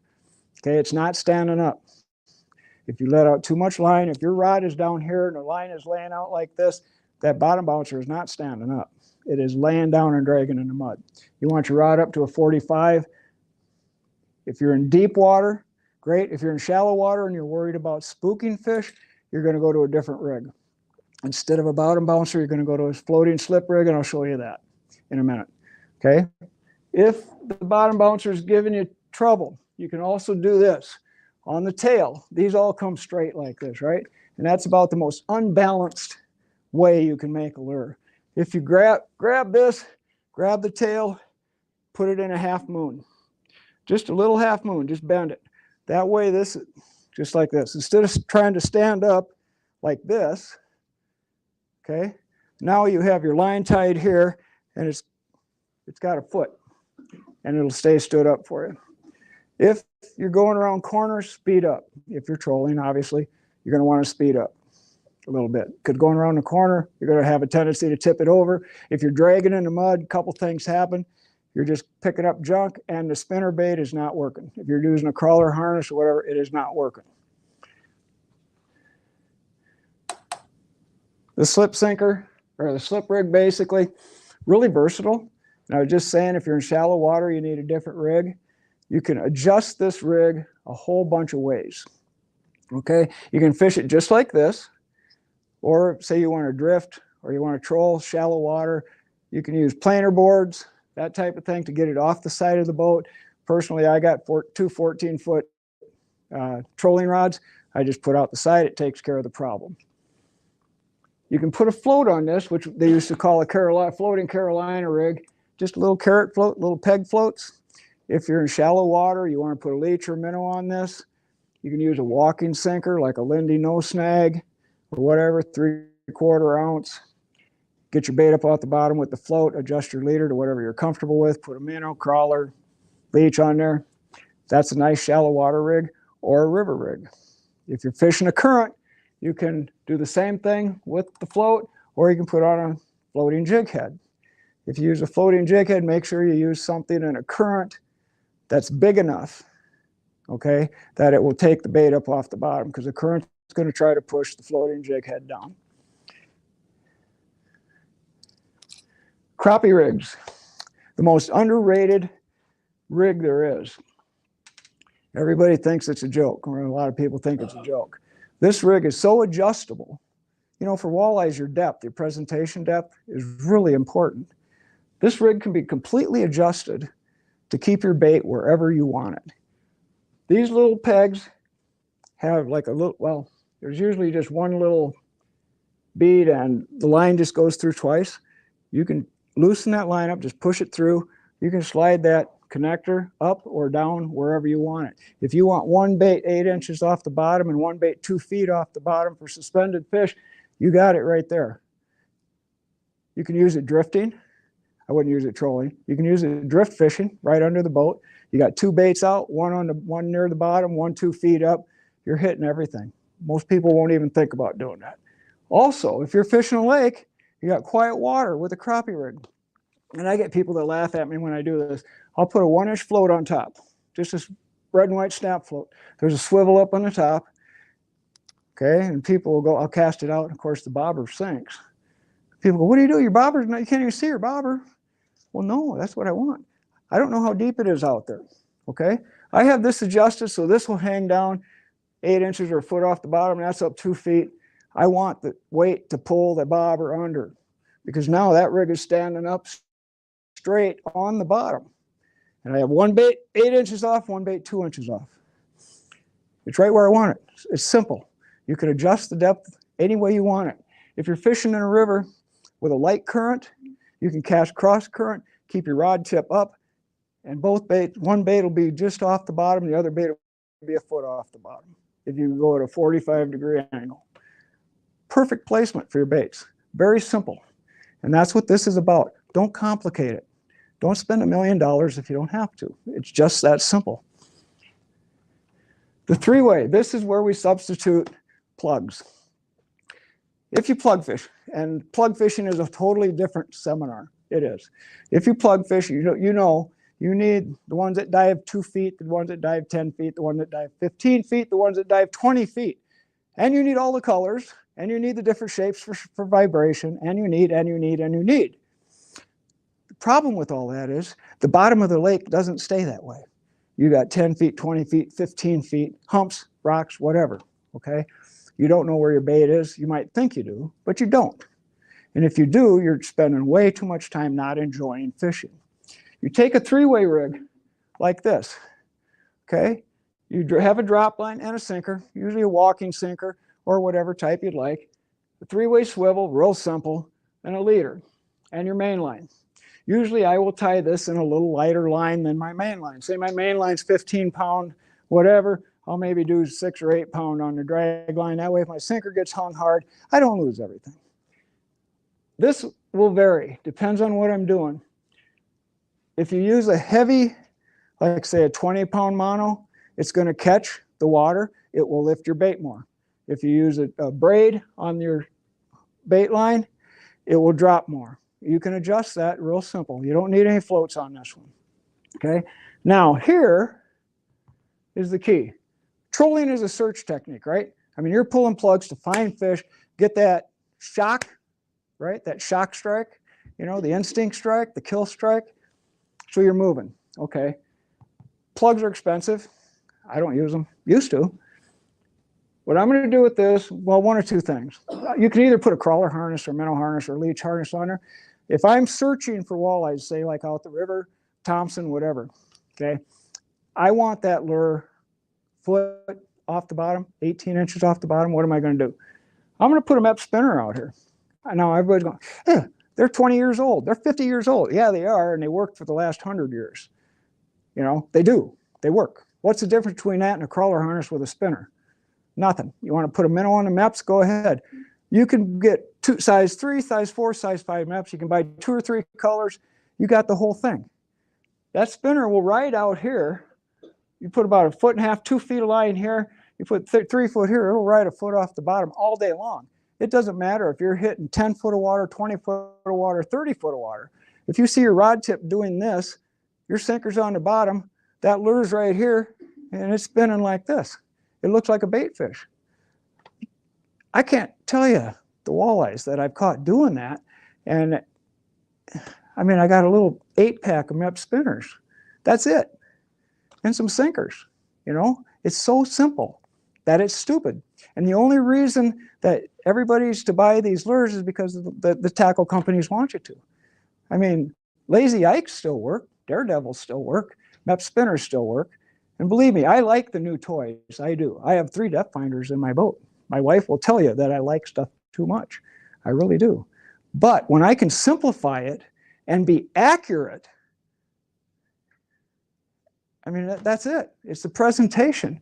If the fish can't find, and I've said this before, if the fish can't find your lure, you not only will not get bit, you can't get bit. You need to keep it in the strike zone. That's the whole thing. And this is the simplest way to keep an artificial in the strike zone at any depth. The only thing you would have to adjust maybe would be the sinker. If you're out on a wahoo, you're fishing 40 foot of water, you might want a 4-ounce piece of lead. You know, if you're fishing 15 foot of water, you maybe want a 1-ounce piece of lead. But you control, you know, 0.8 mile an hour with that. You control 2 mile an hour with that. If you want, just adjust your weight to keep it down. And as long as you see your rod tip doing this, you're on the bottom. That's it. If your rod tip comes up and just sits here, you're too high in the water column. You're not hitting where you want to be. But if you're wiggling, you're gold. Slip bobbers. Well, again, too old, too simple probably. But if you're fishing rock humps or any type of main lake hump, or you're fishing along weed lines, or you're fishing quiet pockets on the river below the low heads, you can control your depth. How do you check your depth with a slip bobber? Real simple. You have your bobber, your slide line, your bobber stop, a weight of some sort, like depending on how big your bobber is, maybe a couple of split shots, maybe a quarter ounce, maybe, who knows, third ounce, depending on your water and your bobber size off the bottom. If your bobber does not stand up, if your bobber's laying down, obviously you're laying on the bottom. Your sinker's laying on the bottom. If your bobber stands up, your sinker's not on the bottom. It's real simple.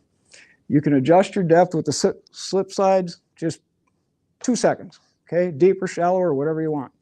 Bait, minnows, crawlers, leeches, real simple. Okay, yeah, they're telling, I was out of the camera, they're yelling at me back there. And like I said, most people overfish a jig. They really do. Don't. Spring minnows, okay? Fall minnows, small minnows in the spring, big minnows in the fall. I showed you the presentations. Trust them. They work. I know some people are going to, there's some people that said, yeah, rip jigging, all this other stuff. Well, it's a way to write an article, but you will catch more fish if you don't take the jig away from the fish. Just bottom line. It's the truth. Went through these. Should have been moving this with you, shouldn't I? All right, colors matter, but only to a degree. Okay? Color can make a difference, but forage, the season, water conditions, and dictate what colors will or won't help you.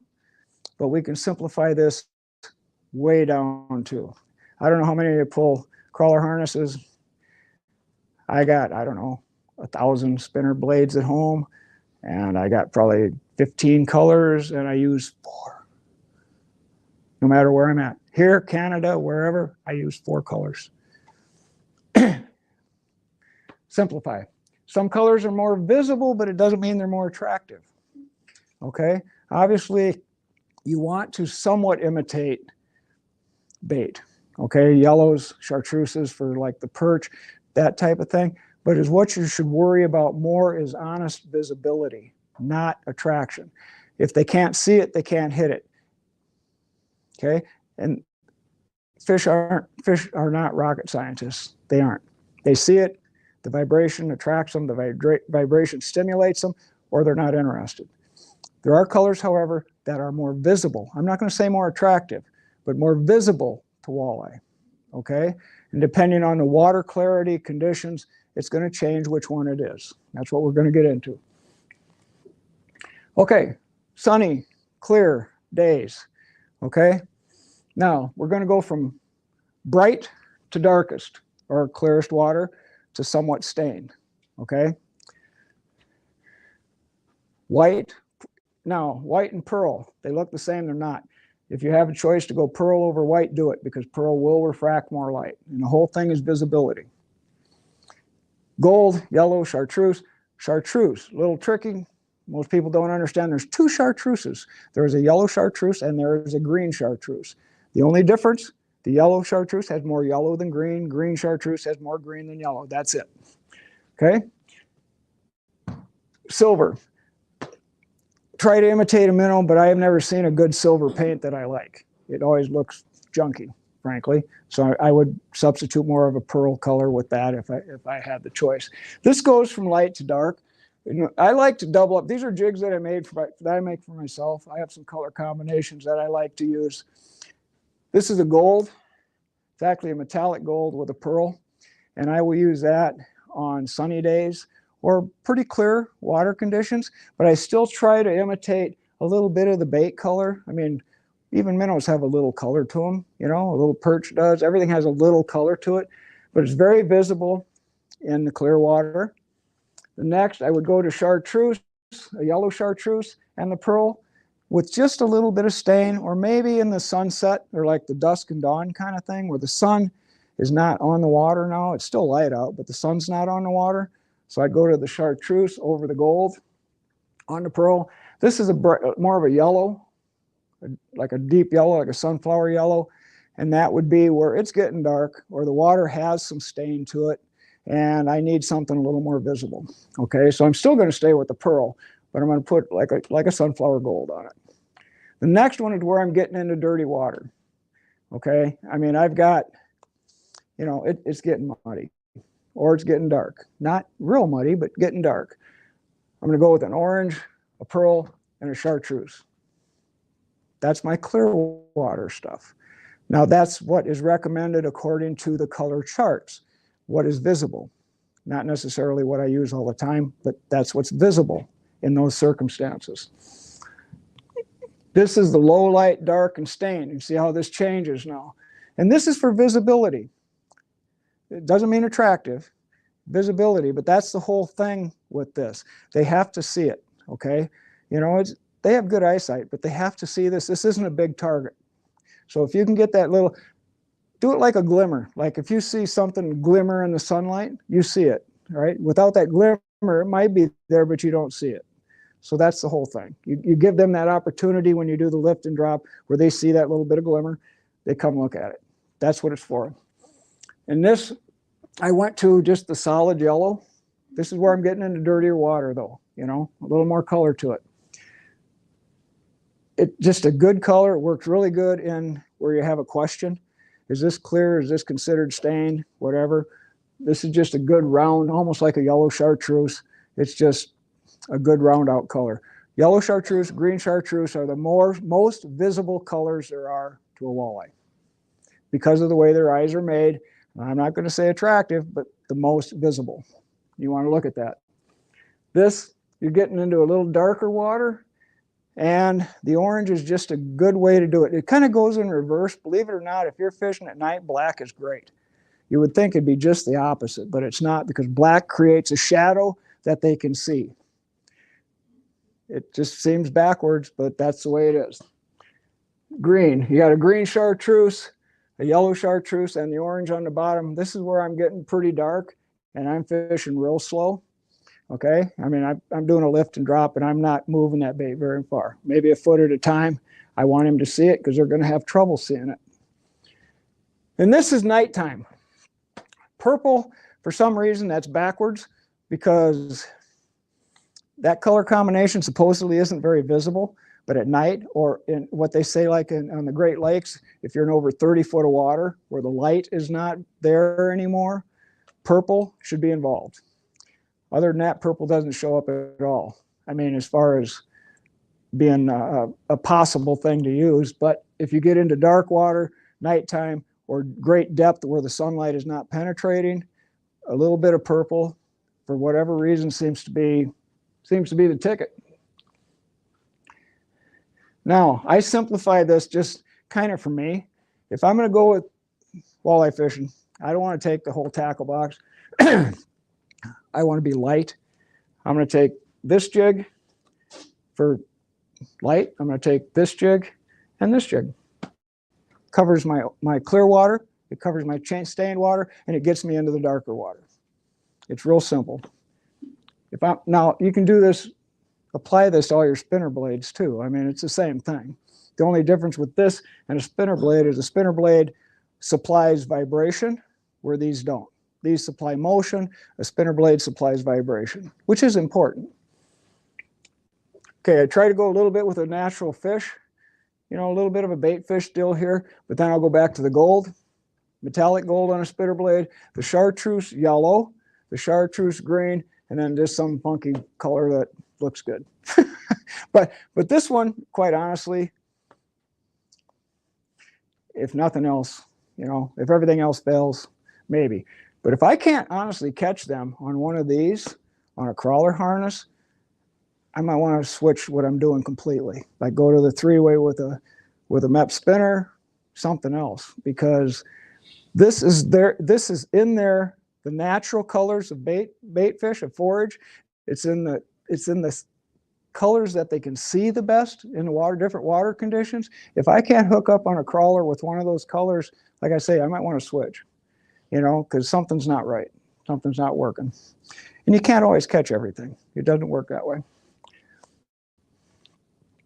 Okay, locating walleyes on rivers and lakes. They're not rocket scientists, and we have a great advantage over the walleyes. They can't leave the water. So right off the bat, we know that they're stuck in the water. It's a good thing. This is a structure. This goes along with the theory of three. which was the earlier seminar about locating structures that hold fish consistently. This is a structure out south of Chamberlain on the Missouri River. This is picture perfect, and I'll explain it to you. This has basically 4 really excellent elements that this river contains that walleyes relate to. And when you're looking at walleyes in a body of water, you want to know that. What elements are present in the body of water and what elements are walleyes relating to in that body of water. And that's going to change with every body of water you fish. That's just the way it is. Some have docks, some have humps, some don't, some have points, right? I mean, everything can change. You got to know your water and what's available. But on this particular one, this is in the Missouri River, we've got a river channel that comes from here. It actually hits the front nose of this, and it goes right around, butts up against the front of this point and out around the front. God, what do you want? I mean, there's going to be fish here, right? You've got a rock hump, you've got a channel, you've got a feeding platform that goes from about 8 feet right here back to 0, but where all the minnows and little carp and everything else are hanging out. You've got a big rock point that comes out shallow, shallow, shallow. You got the channel butts up, drops into 30 feet. Okay, you got the backside climbs back up to 10 feet. Now, on a structure like this, and I covered this in the Any Fish seminar too, some people are going to make a really big mistake on a structure like this. If you're spoiled on a particular element, like say you like rock humps, okay, just because we have one here. You like rock humps, you go on here and you present, you make your cast with your jig and your minnow or your leech or whatever, or your stick bait or whatever you're using, and you fish this and you don't get any fish, you leave. You just walked away from 66.6% of your potential fish. You stopped here for a reason. This is a huge structure. This is great. This is a half mile. From here to here is about a quarter mile, well, almost a half mile. You know there's fish there. That's why you stopped. Now, I'm not saying this is what you would do, but people would. They'd walk up here and they'd make their presentation to this. They'd get no fish. They go looking for another rock hump because that's what they're spoiled on. Just like people that fish bulrushes. They try the bulrushes. They don't get a fish. They leave. Stupid. It really is, because there's fish here. There are going to be fish here, but where are they? And what presentation do you need to get to them? Okay, you control this with plugs. You control this with a 3-way. You can fish this with jigs, slip bobbers. You can anchor and throw a crappie rig with a couple of live minnows or leeches on it. You can do all kinds of things, but you need to present to the rock, to the channel, to the feeding platform, to the point before you leave the structure, because you don't know where they are until you catch a couple. Then once you catch a couple, like say you catch them on the tip of the point, well, when I leave this, I'm probably going to be looking for more points. If I know that's what they're doing, and they're on the east side of the river for whatever reason, and they're on the point tip, I'm going to go looking for that. But now I know where they are. See what I mean? But if I don't, I'm going to hit all these elements with a presentation. And some guys will say, well, you know, that's a hassle, because if I do this, I got to do a slip bobber. If I do this, I got to do a crankbait. If I do this, I got to do a bottom bouncer. You're already there. You're already there.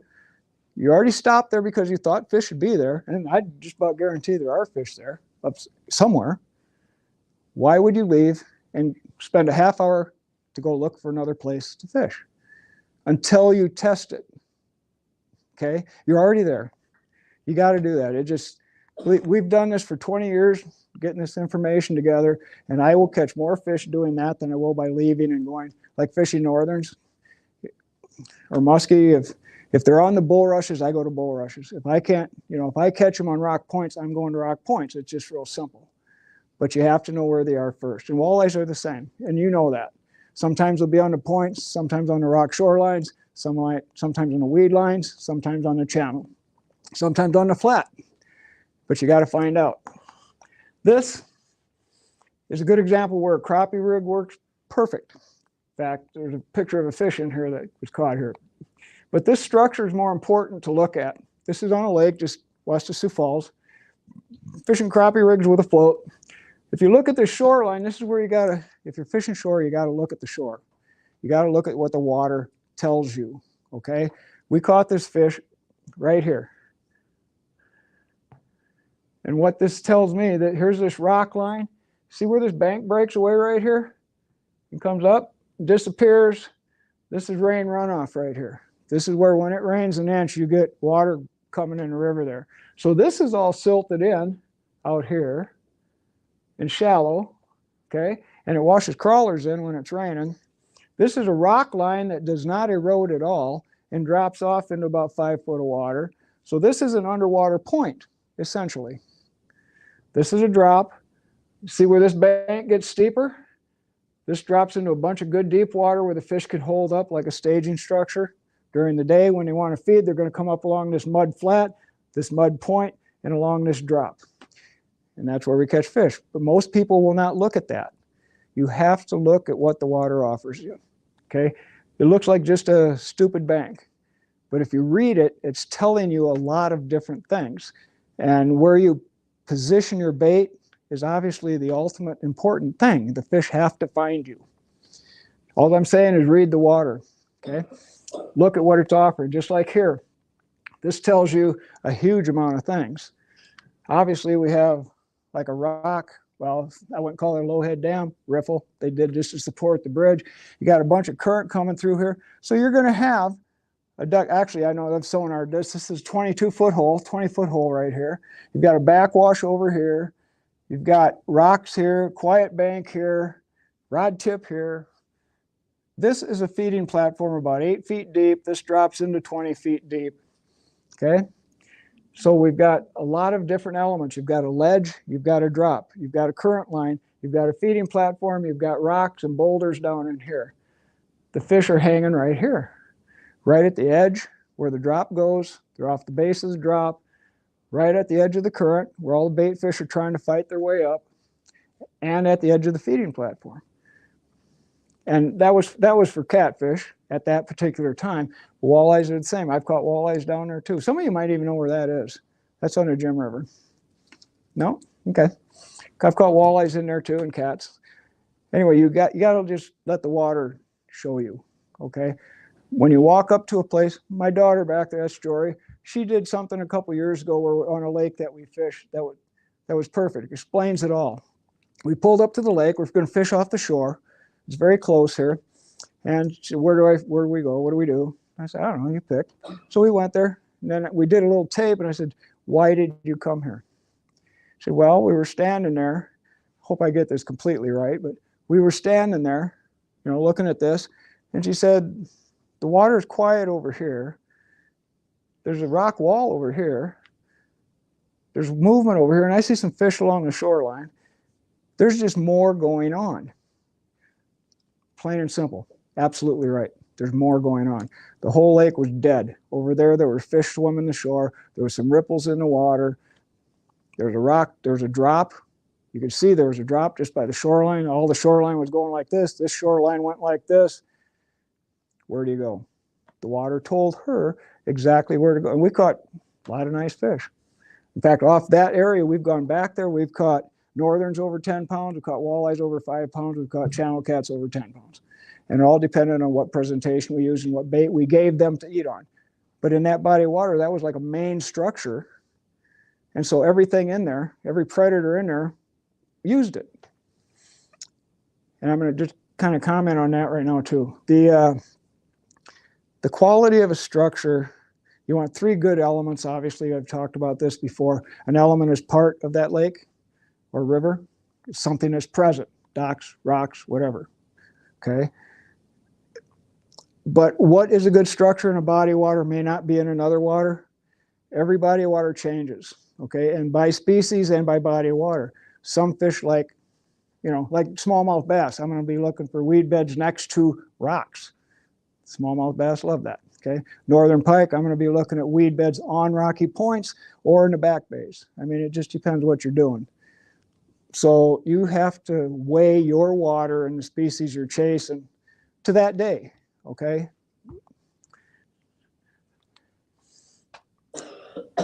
Yeah, we just talked about this. This is a better picture of it, though.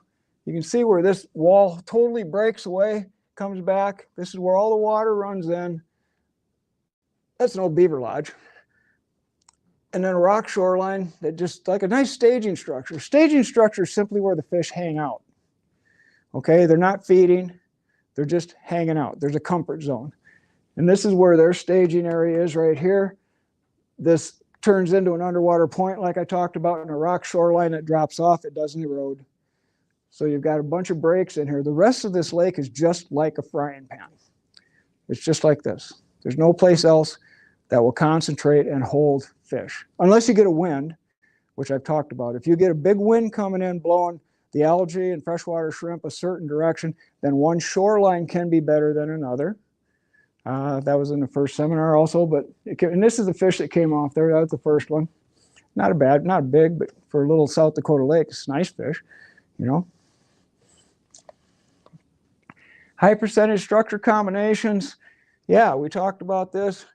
You know, when you put something together like this, I don't care what you're fishing for, species-wise, if you have 3 powerful elements in your body of water that attract the species you're fishing for, it's going to hold fish 90% of the time. Okay, and I'll just real quick thing about the structures, and I got to do it. I've had people in here listening to this, but I got to do it for this one too. An element is simply the stuff in the water. Every water changes. This has a rock hump in the water. This has a point. This has a feeding platform. It has a channel. Okay, those are elements for that body of water. They change for every body of water. But for an element to have power, which is the capability to concentrate and hold fish, it has to have power. That's what I call it anyway, which is the capability to hold fish. To get power, it has to have a couple things. It has to have size or mass. It has to be big. It can't just be a simple rock. Okay, this is a huge point. It's got some power. This Missouri River channel's got big power. This feeding platform has power. They will all hold fish by themselves. This will hold fish by itself. This point will hold fish by itself. The channel will hold fish by itself. This feeding platform will hold fish by itself. If you combine them, look at the connection you got now. You got power, man. If there's fish in the water, they're going to be on there someplace. Now, if this was just a single rock, I would take it totally out of the conversion. It doesn't make any difference then. It has no power. Just like a little stick laying in the water will not hold fish. A 20-inch tree will, or a 20-foot tree will. Okay, it has power. It has size and mass. It has connection to another element in the body of water. Okay, and if possible, it has age, which obviously all of these in the Missouri River have age. Because if the element has age, it's not a brand new dock or a brand new tree that fell in. If it has age, it's part of the water. The freshwater shrimp are using it, the leeches are using it. If it's in a current, the current has dug out underneath it. It's part of the water. The fish are now calling it home. Okay, if you connect them, like I said, if you fish this or this or this or this and leave, you just lost 66% of your opportunity. That's just the way it is. That's reality. Feeding platform. There's a difference in structures. Feeding platforms are the high percentage type of structure. They change. And this one I've shown you pictures of before. This has the current break, it has the drop, it has the flat. And where are the minnows going to be? All the minnows are going to be right up in here. That's where they're going to be, right along the rocks up in the quiet water. Where are the fish going to go to feed? Up on this platform, not down there. They may hold in that hole as a staging structure, but if they go to feed, all these minnows and little carp and whatever are going to be up along these rocks in under 10 foot of water. That's just the way it is. Walleyes, northerns, cats, whatever. That's where the fish are going to be. That's where the bait fish are going to be. That doesn't mean the big fish will always be there because they don't feed all the time. But if they're active, they're going to be on the platform. And all fish use feeding platforms of some sort. Okay? Where the bait fish or their forage concentrate. That's just what they do. This is just another one, same kind of thing. You got a whole bunch of riprap. This is a real small structure, but it's a structure. They aren't limited by size or content, okay? This is still a structure. On this little river, this will hold fish. We've got riprap with concrete slabs, a lot of undercuts in here for bait fish and small fish to hide. We got a current that slams right into the nose. It cuts a channel out right out here. It has quiet water right here.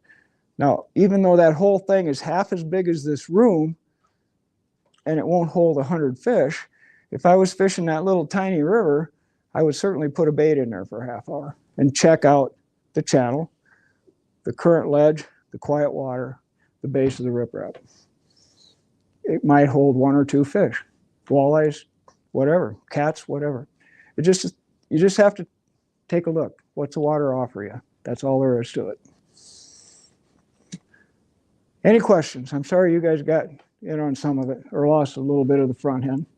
I'll be happy to answer anything you got. I've seen you guys before. Yeah. Yep. Thank you. Any questions? What are you doing when it's August 12th? It's 98 degrees. You're on Missouri. It's clear blue sky. Yep. And you want to catch walleye. Are they running water? What's that? Are they running water What do you mean? Are they running out of the dams? Are they releasing water or is it quiet? Either or. Give me both. Okay. Well, if they're releasing water and it's 90 some degrees and they're letting water out of the dam, I'm going to go where there's some oxygen, which is another element in the water. 98 degrees, you're going to want some oxygenated water. If they're letting water out of the dam, the water up by the dam is going to hold more bait fish because it's holding more oxygen. It's just like a big aerator when it comes piling through there. Or maybe deep water, but deep water gets oversold. It just does. You know, if that was my case, I would go. I'd look for the dam. And I then have a tough time going deeper. I don't ever really see success trying to go deeper like that. well, there's no bait down there. There's no food down there. See? Yeah. And nothing. And you're right. Yeah. Deep water is the last place I go. That type of weather, though, that type of temperature, if it's like midsummer where the water is now the hottest it's going to be, I'd be looking for oxygen. The fish that are not in good oxygenated water are going to be sluggish. They aren't going to be hungry. The bait fish aren't going to hang around. You know, and if you go to the dam, you probably, for about 3 miles down, would be okay. After that, you're going to start losing oxygen again. Because at 50 degrees is where water holds the most oxygen. Okay? Once you start climbing out of that, it starts losing. If the water is actually in 90 degrees, you're sucking air. They need some aeration. Or they're just not going to bite. I mean, they might be there, but they aren't going to feed. You know, they're sick. They aren't going to feed. And I'd say you might have a thermal climb, but I doubt it. If there's water flowing, the water does mix. People don't understand that about rivers. You know, they'll say, well, deep hole is going to be colder. If you fill your bathtub up, you know, and you run cold water, then you dribble hot water on it, you put your hand in it, the top of that water is a lot warmer than the cold water. You put your hand in there and go like this, it's all the same. Well, the river does the same thing. It mixes it up, you know. So that help answer? Yeah, no, yeah. Basically, Okay. you're saying stick near a dam for the best. I would. Best That would be my first choice. Yeah. If I can't get near a dam, I'd probably go to the west shore in a river. The west shore, okay. Yeah. The west. Well, because in the summer, the sun's the hottest in the afternoon, and that's where the water's going to, you know, so the east shore is going to build up a lot more heat. The shoreline itself is going to build up a lot more heat, whereas the west shore has less heat coming up, you know, weak sun in the morning, less sun or none in the afternoon. That whole shoreline will stay a little cooler. So you might have 98 degrees over here, maybe 87 over here, and that could make a big difference. Maybe. Yeah, I'd look at it. Yeah, makes sense. You know, less sun.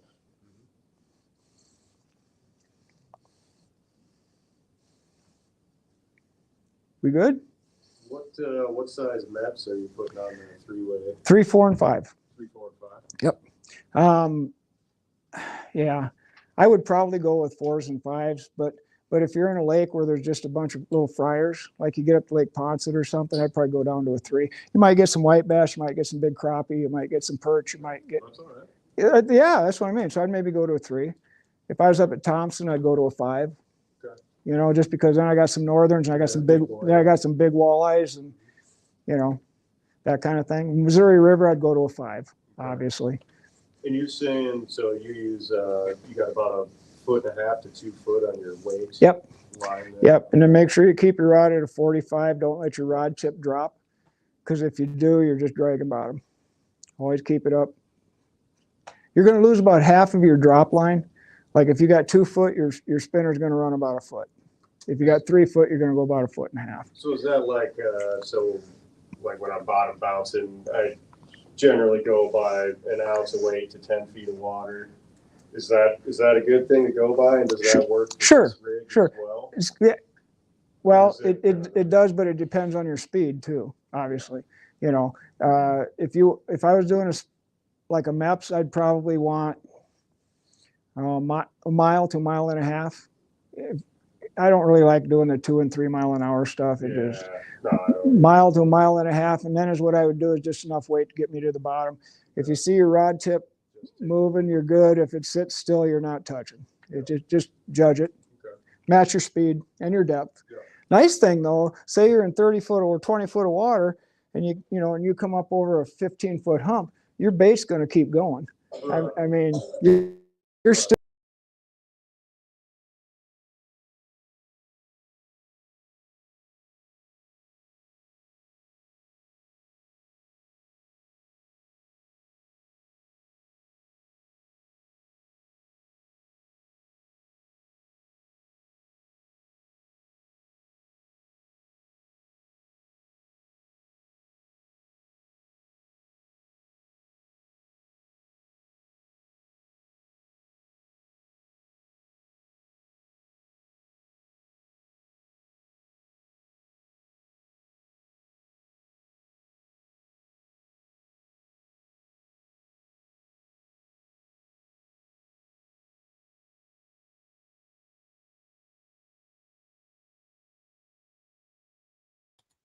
Hey, Jory, you're muted.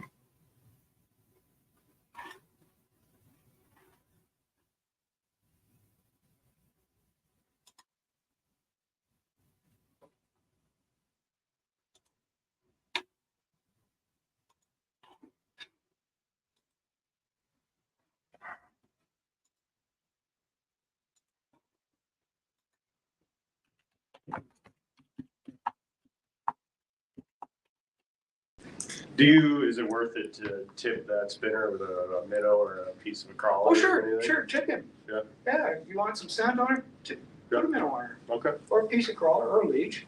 Great. I mean, what's the difference between that and a crawler harness with a spinner? Right, yeah, not much, yeah. Not much, except it's more like using an artificial.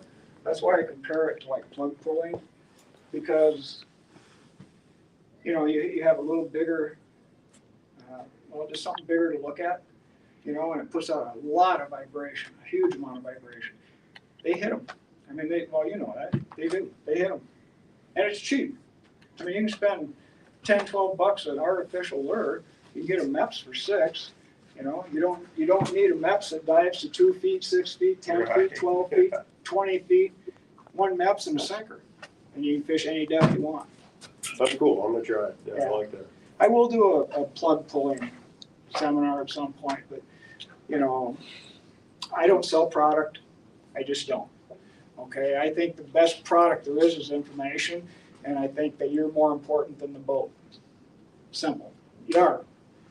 You guys are the ones that make the decisions. You make a good decision, you do good. You make a bad decision, you do bad. You need information. It's just that simple. And you can do that with any lure. I can catch a walleye on a jig, I can catch him on a plug, I can catch him on a spinner, I can catch him on a hook with a minnow. I mean, the whole trick is to put it in front of the fish. Okay? Doesn't matter what you're using. I mean, you can catch a bass on a regular dinner spoon if you put a hook on it. You really can. If they're active, you guys have seen that. There's days you can put a rock on a hook. If it moves, they'll hit it.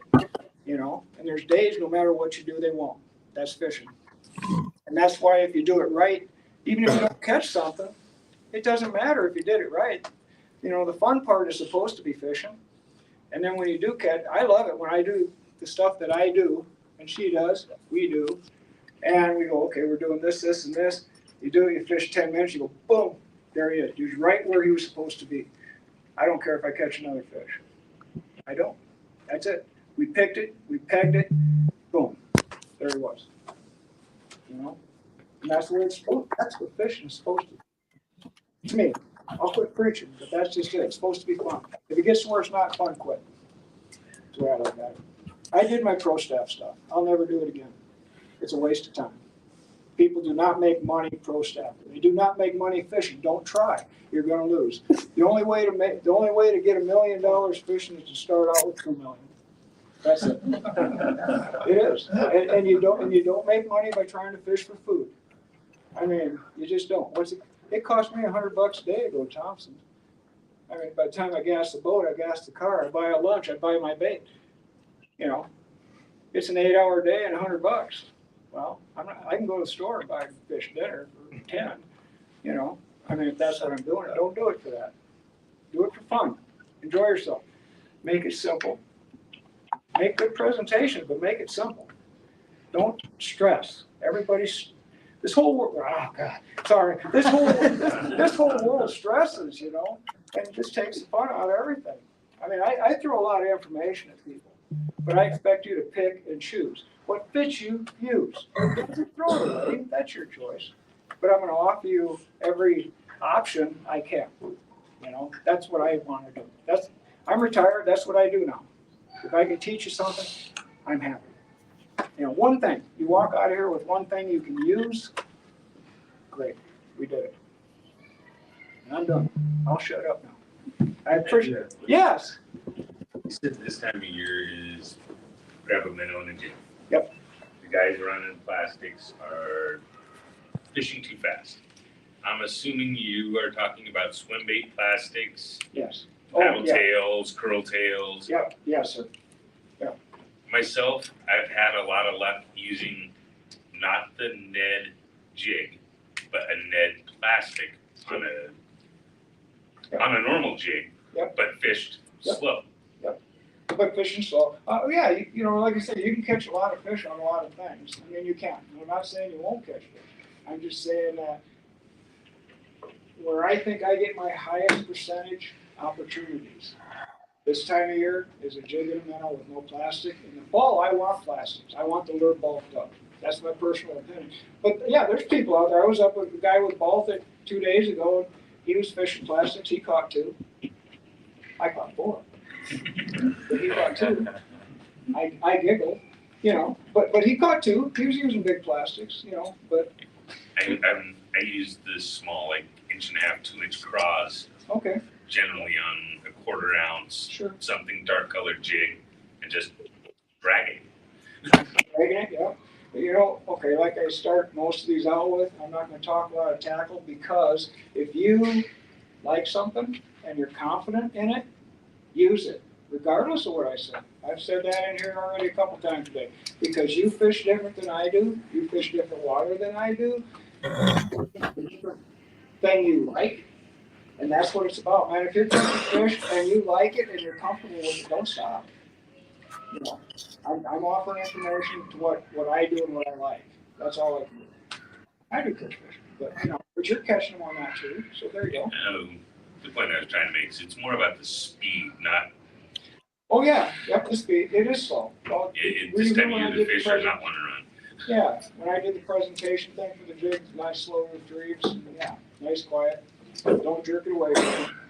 I'm trying to get my kids to fish. We don't fish. I'm sorry. We're learning how to fish. Okay. Walleye, right? Oh, okay. And we live in Baltic. So we go to that dam. Yeah. We're not catching them. Okay. We're trying to figure It's out. just starting up there right now. We're on the park side where we've been fishing, and if you pull up to the parking, there's a couple of little open parking areas there right up there by the dam. I mean, not really parking areas, but where the grass is going off. Go down below the dam. Right below the dam, maybe. Oh God, about the length of this room. There's a place where all the current's coming down along there, and all of a sudden the current sweeps back just a little bit against the bank. Right at the end of that, there's a hole that's about 10 feet deep. It's the deepest hole in the entire river, and it's not the depth that matters, but it's the ledge that matters. You're coming off of 2, 3, 4 feet, and it drops off, and the fish are sitting right on the back of that ledge. That help? And you're using a jig. Use a jig and a minnow. Yep. In fact, I'm using the orange and yellow chartreuse color combination. I can't do much better. Yeah, and it's on that ledge, and you'll find it. If you put a sinker on your line and just cast a little bit, not far. It seems like the water's just really fast right there. Yeah, but okay. Go Yep, slow. but speed is on the top. The water is always faster on top of the water than the bottom, always. And where there's a drop like that, you gotta remember, there's only this much water above there. So when you drop into this much depth, the current all of a sudden disappears. And that's why they're sitting on the backside of that drop. They're out of the current, everything in that river is washing right down into that hole. And they're not fast, I mean, it takes a while, but they're there, and they're just starting, it's only gonna get better up there. You give it another week and a half, they're gonna be charging up there. So, the ones we got, they weren't that big, but they were nice fish, 16, 17 inches, nice. Rain we're supposed to get is gonna help with that as well. It's gonna push them up into the structure. Yep. And the river's coming up. I was up at Thompson. Anyway, I went through Brookings, and the river up there is at the crest. It's at the top of the bank, so the water coming down here from that last big blizzard they had up there. The river down here is gonna go up. So it's just gonna get better. It's just starting. Another thing you could try, if you want, you can do 2 rods. Put one of the, say about a 3-ounce sinker and a floating jig head about a foot behind it with a minnow on it. Put it out on the edge of the current line and then cast with your jig in the hole. At that current rate. Yep. Live minnows right now. Crawlers in about a month. So you said that it's just gonna start now. Is that because different species are spawning now? Well, yeah, for here it's the water temperature and an increase in water flow. Just like I said, on the Missouri River, you get water flow that removes the dams, and that's what they're doing now. They're coming out of the holes on the Sioux River and the Gem River, everywhere where they wintered in the staging areas. And this current is increasing, water temps going up. They're just being brought up below these dams. It has to do with spawning, yes, and just temperature. We're about 3 weeks ahead of last year right now, which we had spring like a month ago already, But yeah, but it's still not peaking. So then fishing should be good, like a dry lake and bitter. It is. Huh? It is. Right? It is. Evenings, dusk and dawn. Okay. 'Cause Yep. you'll hear somebody say, well, gee, the fish are really biting, on Bitter Lake, and then Yeah. maybe on Blue Dog, not much is going on. Yeah. Boy, blue dog used to be good. Well, okay, a lot of that, you got different water, different depths. Maybe a different wind break where you have snow piling up in the winter or not. So right now you could have 5, 6, 7 degree temperature changes depending on the body of water too, which can make, right now it's at that where they're not quite doing it, but they're close. Where they're not quite doing it, but they're close, okay? And that's where that 5 to 10 degree water temperature, they're just there. And yeah, we can catch a few, but boy, you give it another week and a half of this weather, well, not the wind, but the temperatures, up in the 50s, and the walleyes are going to break loose. They're going to get real good. Last year when it was real good, we did limits at Baltic 5, 6 days in a row, letting them go, but we were catching 10, 12 walleyes a day. Pardon? What's the limit size you can catch? The limit, there's no size limit on walleyes up there. Except I think they do still have the 1/20 statewide, I think. But as far as minimums, there's no minimum. You can catch 4 fryers a day, or 3 and 1 big one, if you want. And I have no problem with eating a fish dinner. I'm into conservation. I did lots with game fishing parks here in the Flathead regulations and stuff, and I believe in a lot of it. But again, if you're legal, you got a license, you catch a fish, you own him. You want to eat him, he's yours. You want to let him go, he's yours. Nobody should argue with you.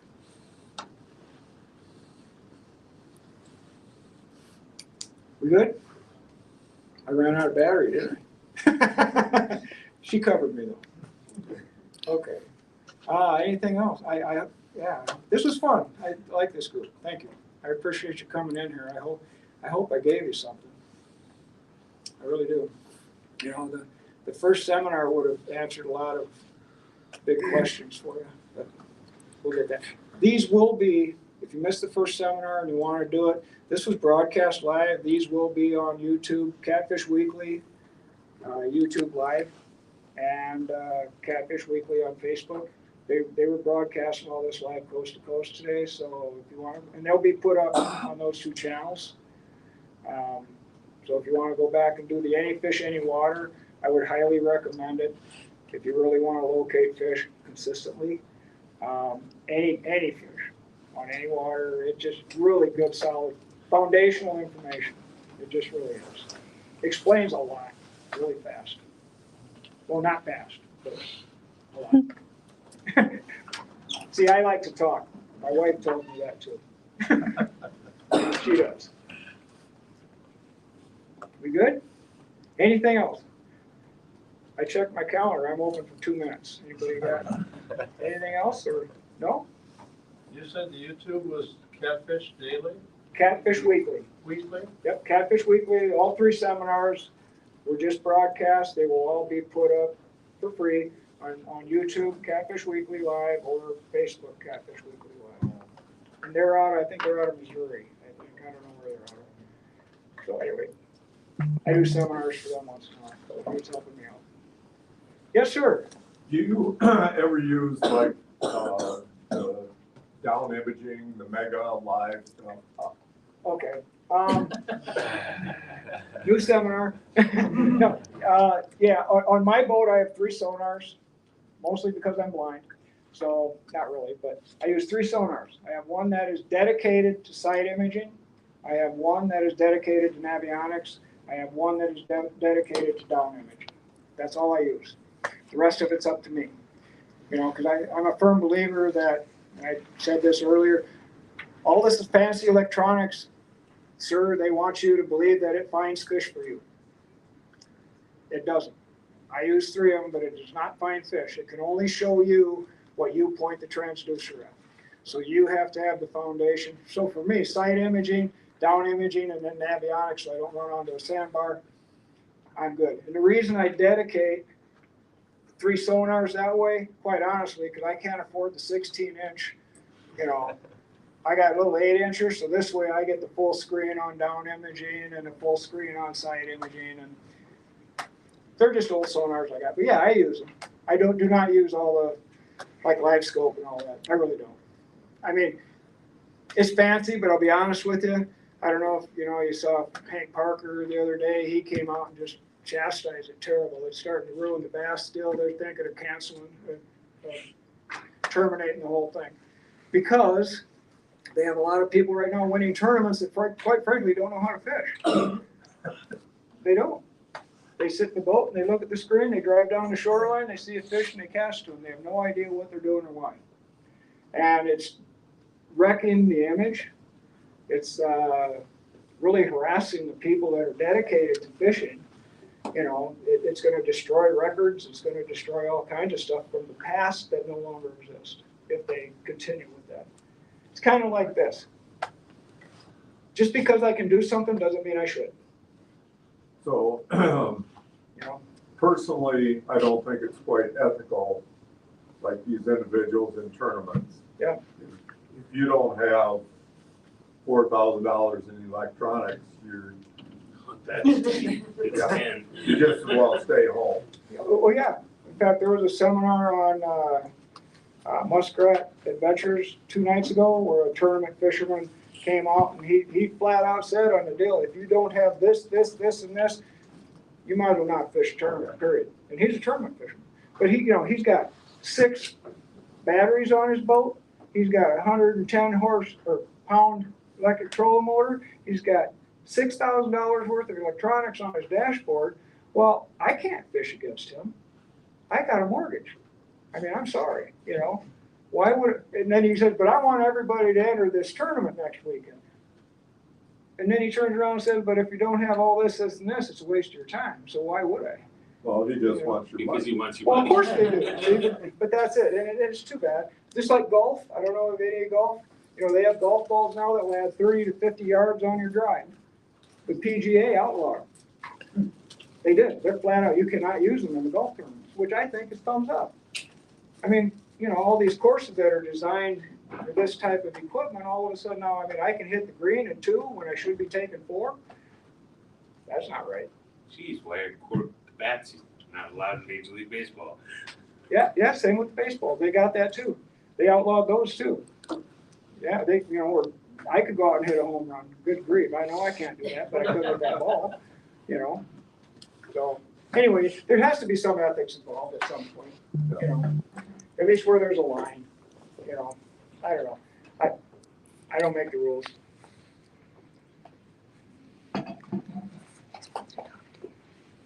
Okay, I think, good? Thank you. Oh, no, you're fine. Yeah, thank you. Glad you came in. It was a good day. We went overtime, but that's good. Nothing wrong with that. Ted, we appreciate it. Yeah, Lyle. I can't hear. Lyle? I can't hear. Did we lose him? Can you hear us, Lyle? You can hear us okay? We just can't quite hear you. I think you're muted. How about now? There you go. Oh, there you go. Gotcha. Great seminar, Ted. Oh, thank you, Lyle. I appreciate it. Did you get what you need? I've got everything I need. We're going to shut it off and load it up so people can go back and continue watching it. Thank you, sir. I appreciate it very much, Lyle. I hope everybody gets something out of it. I hope so too, and I hope Jory enjoyed this enough. Maybe she'll do a show with me one of these days. I'll talk her into it, Lyle. All right, buddy. Thanks, Jory, for all your help. Yeah, All right. thank you. Talk to you guys soon. That Yeah, concludes the thanks, Lyle. seminar, Have a good one. everyone. Thanks for watching. Yep.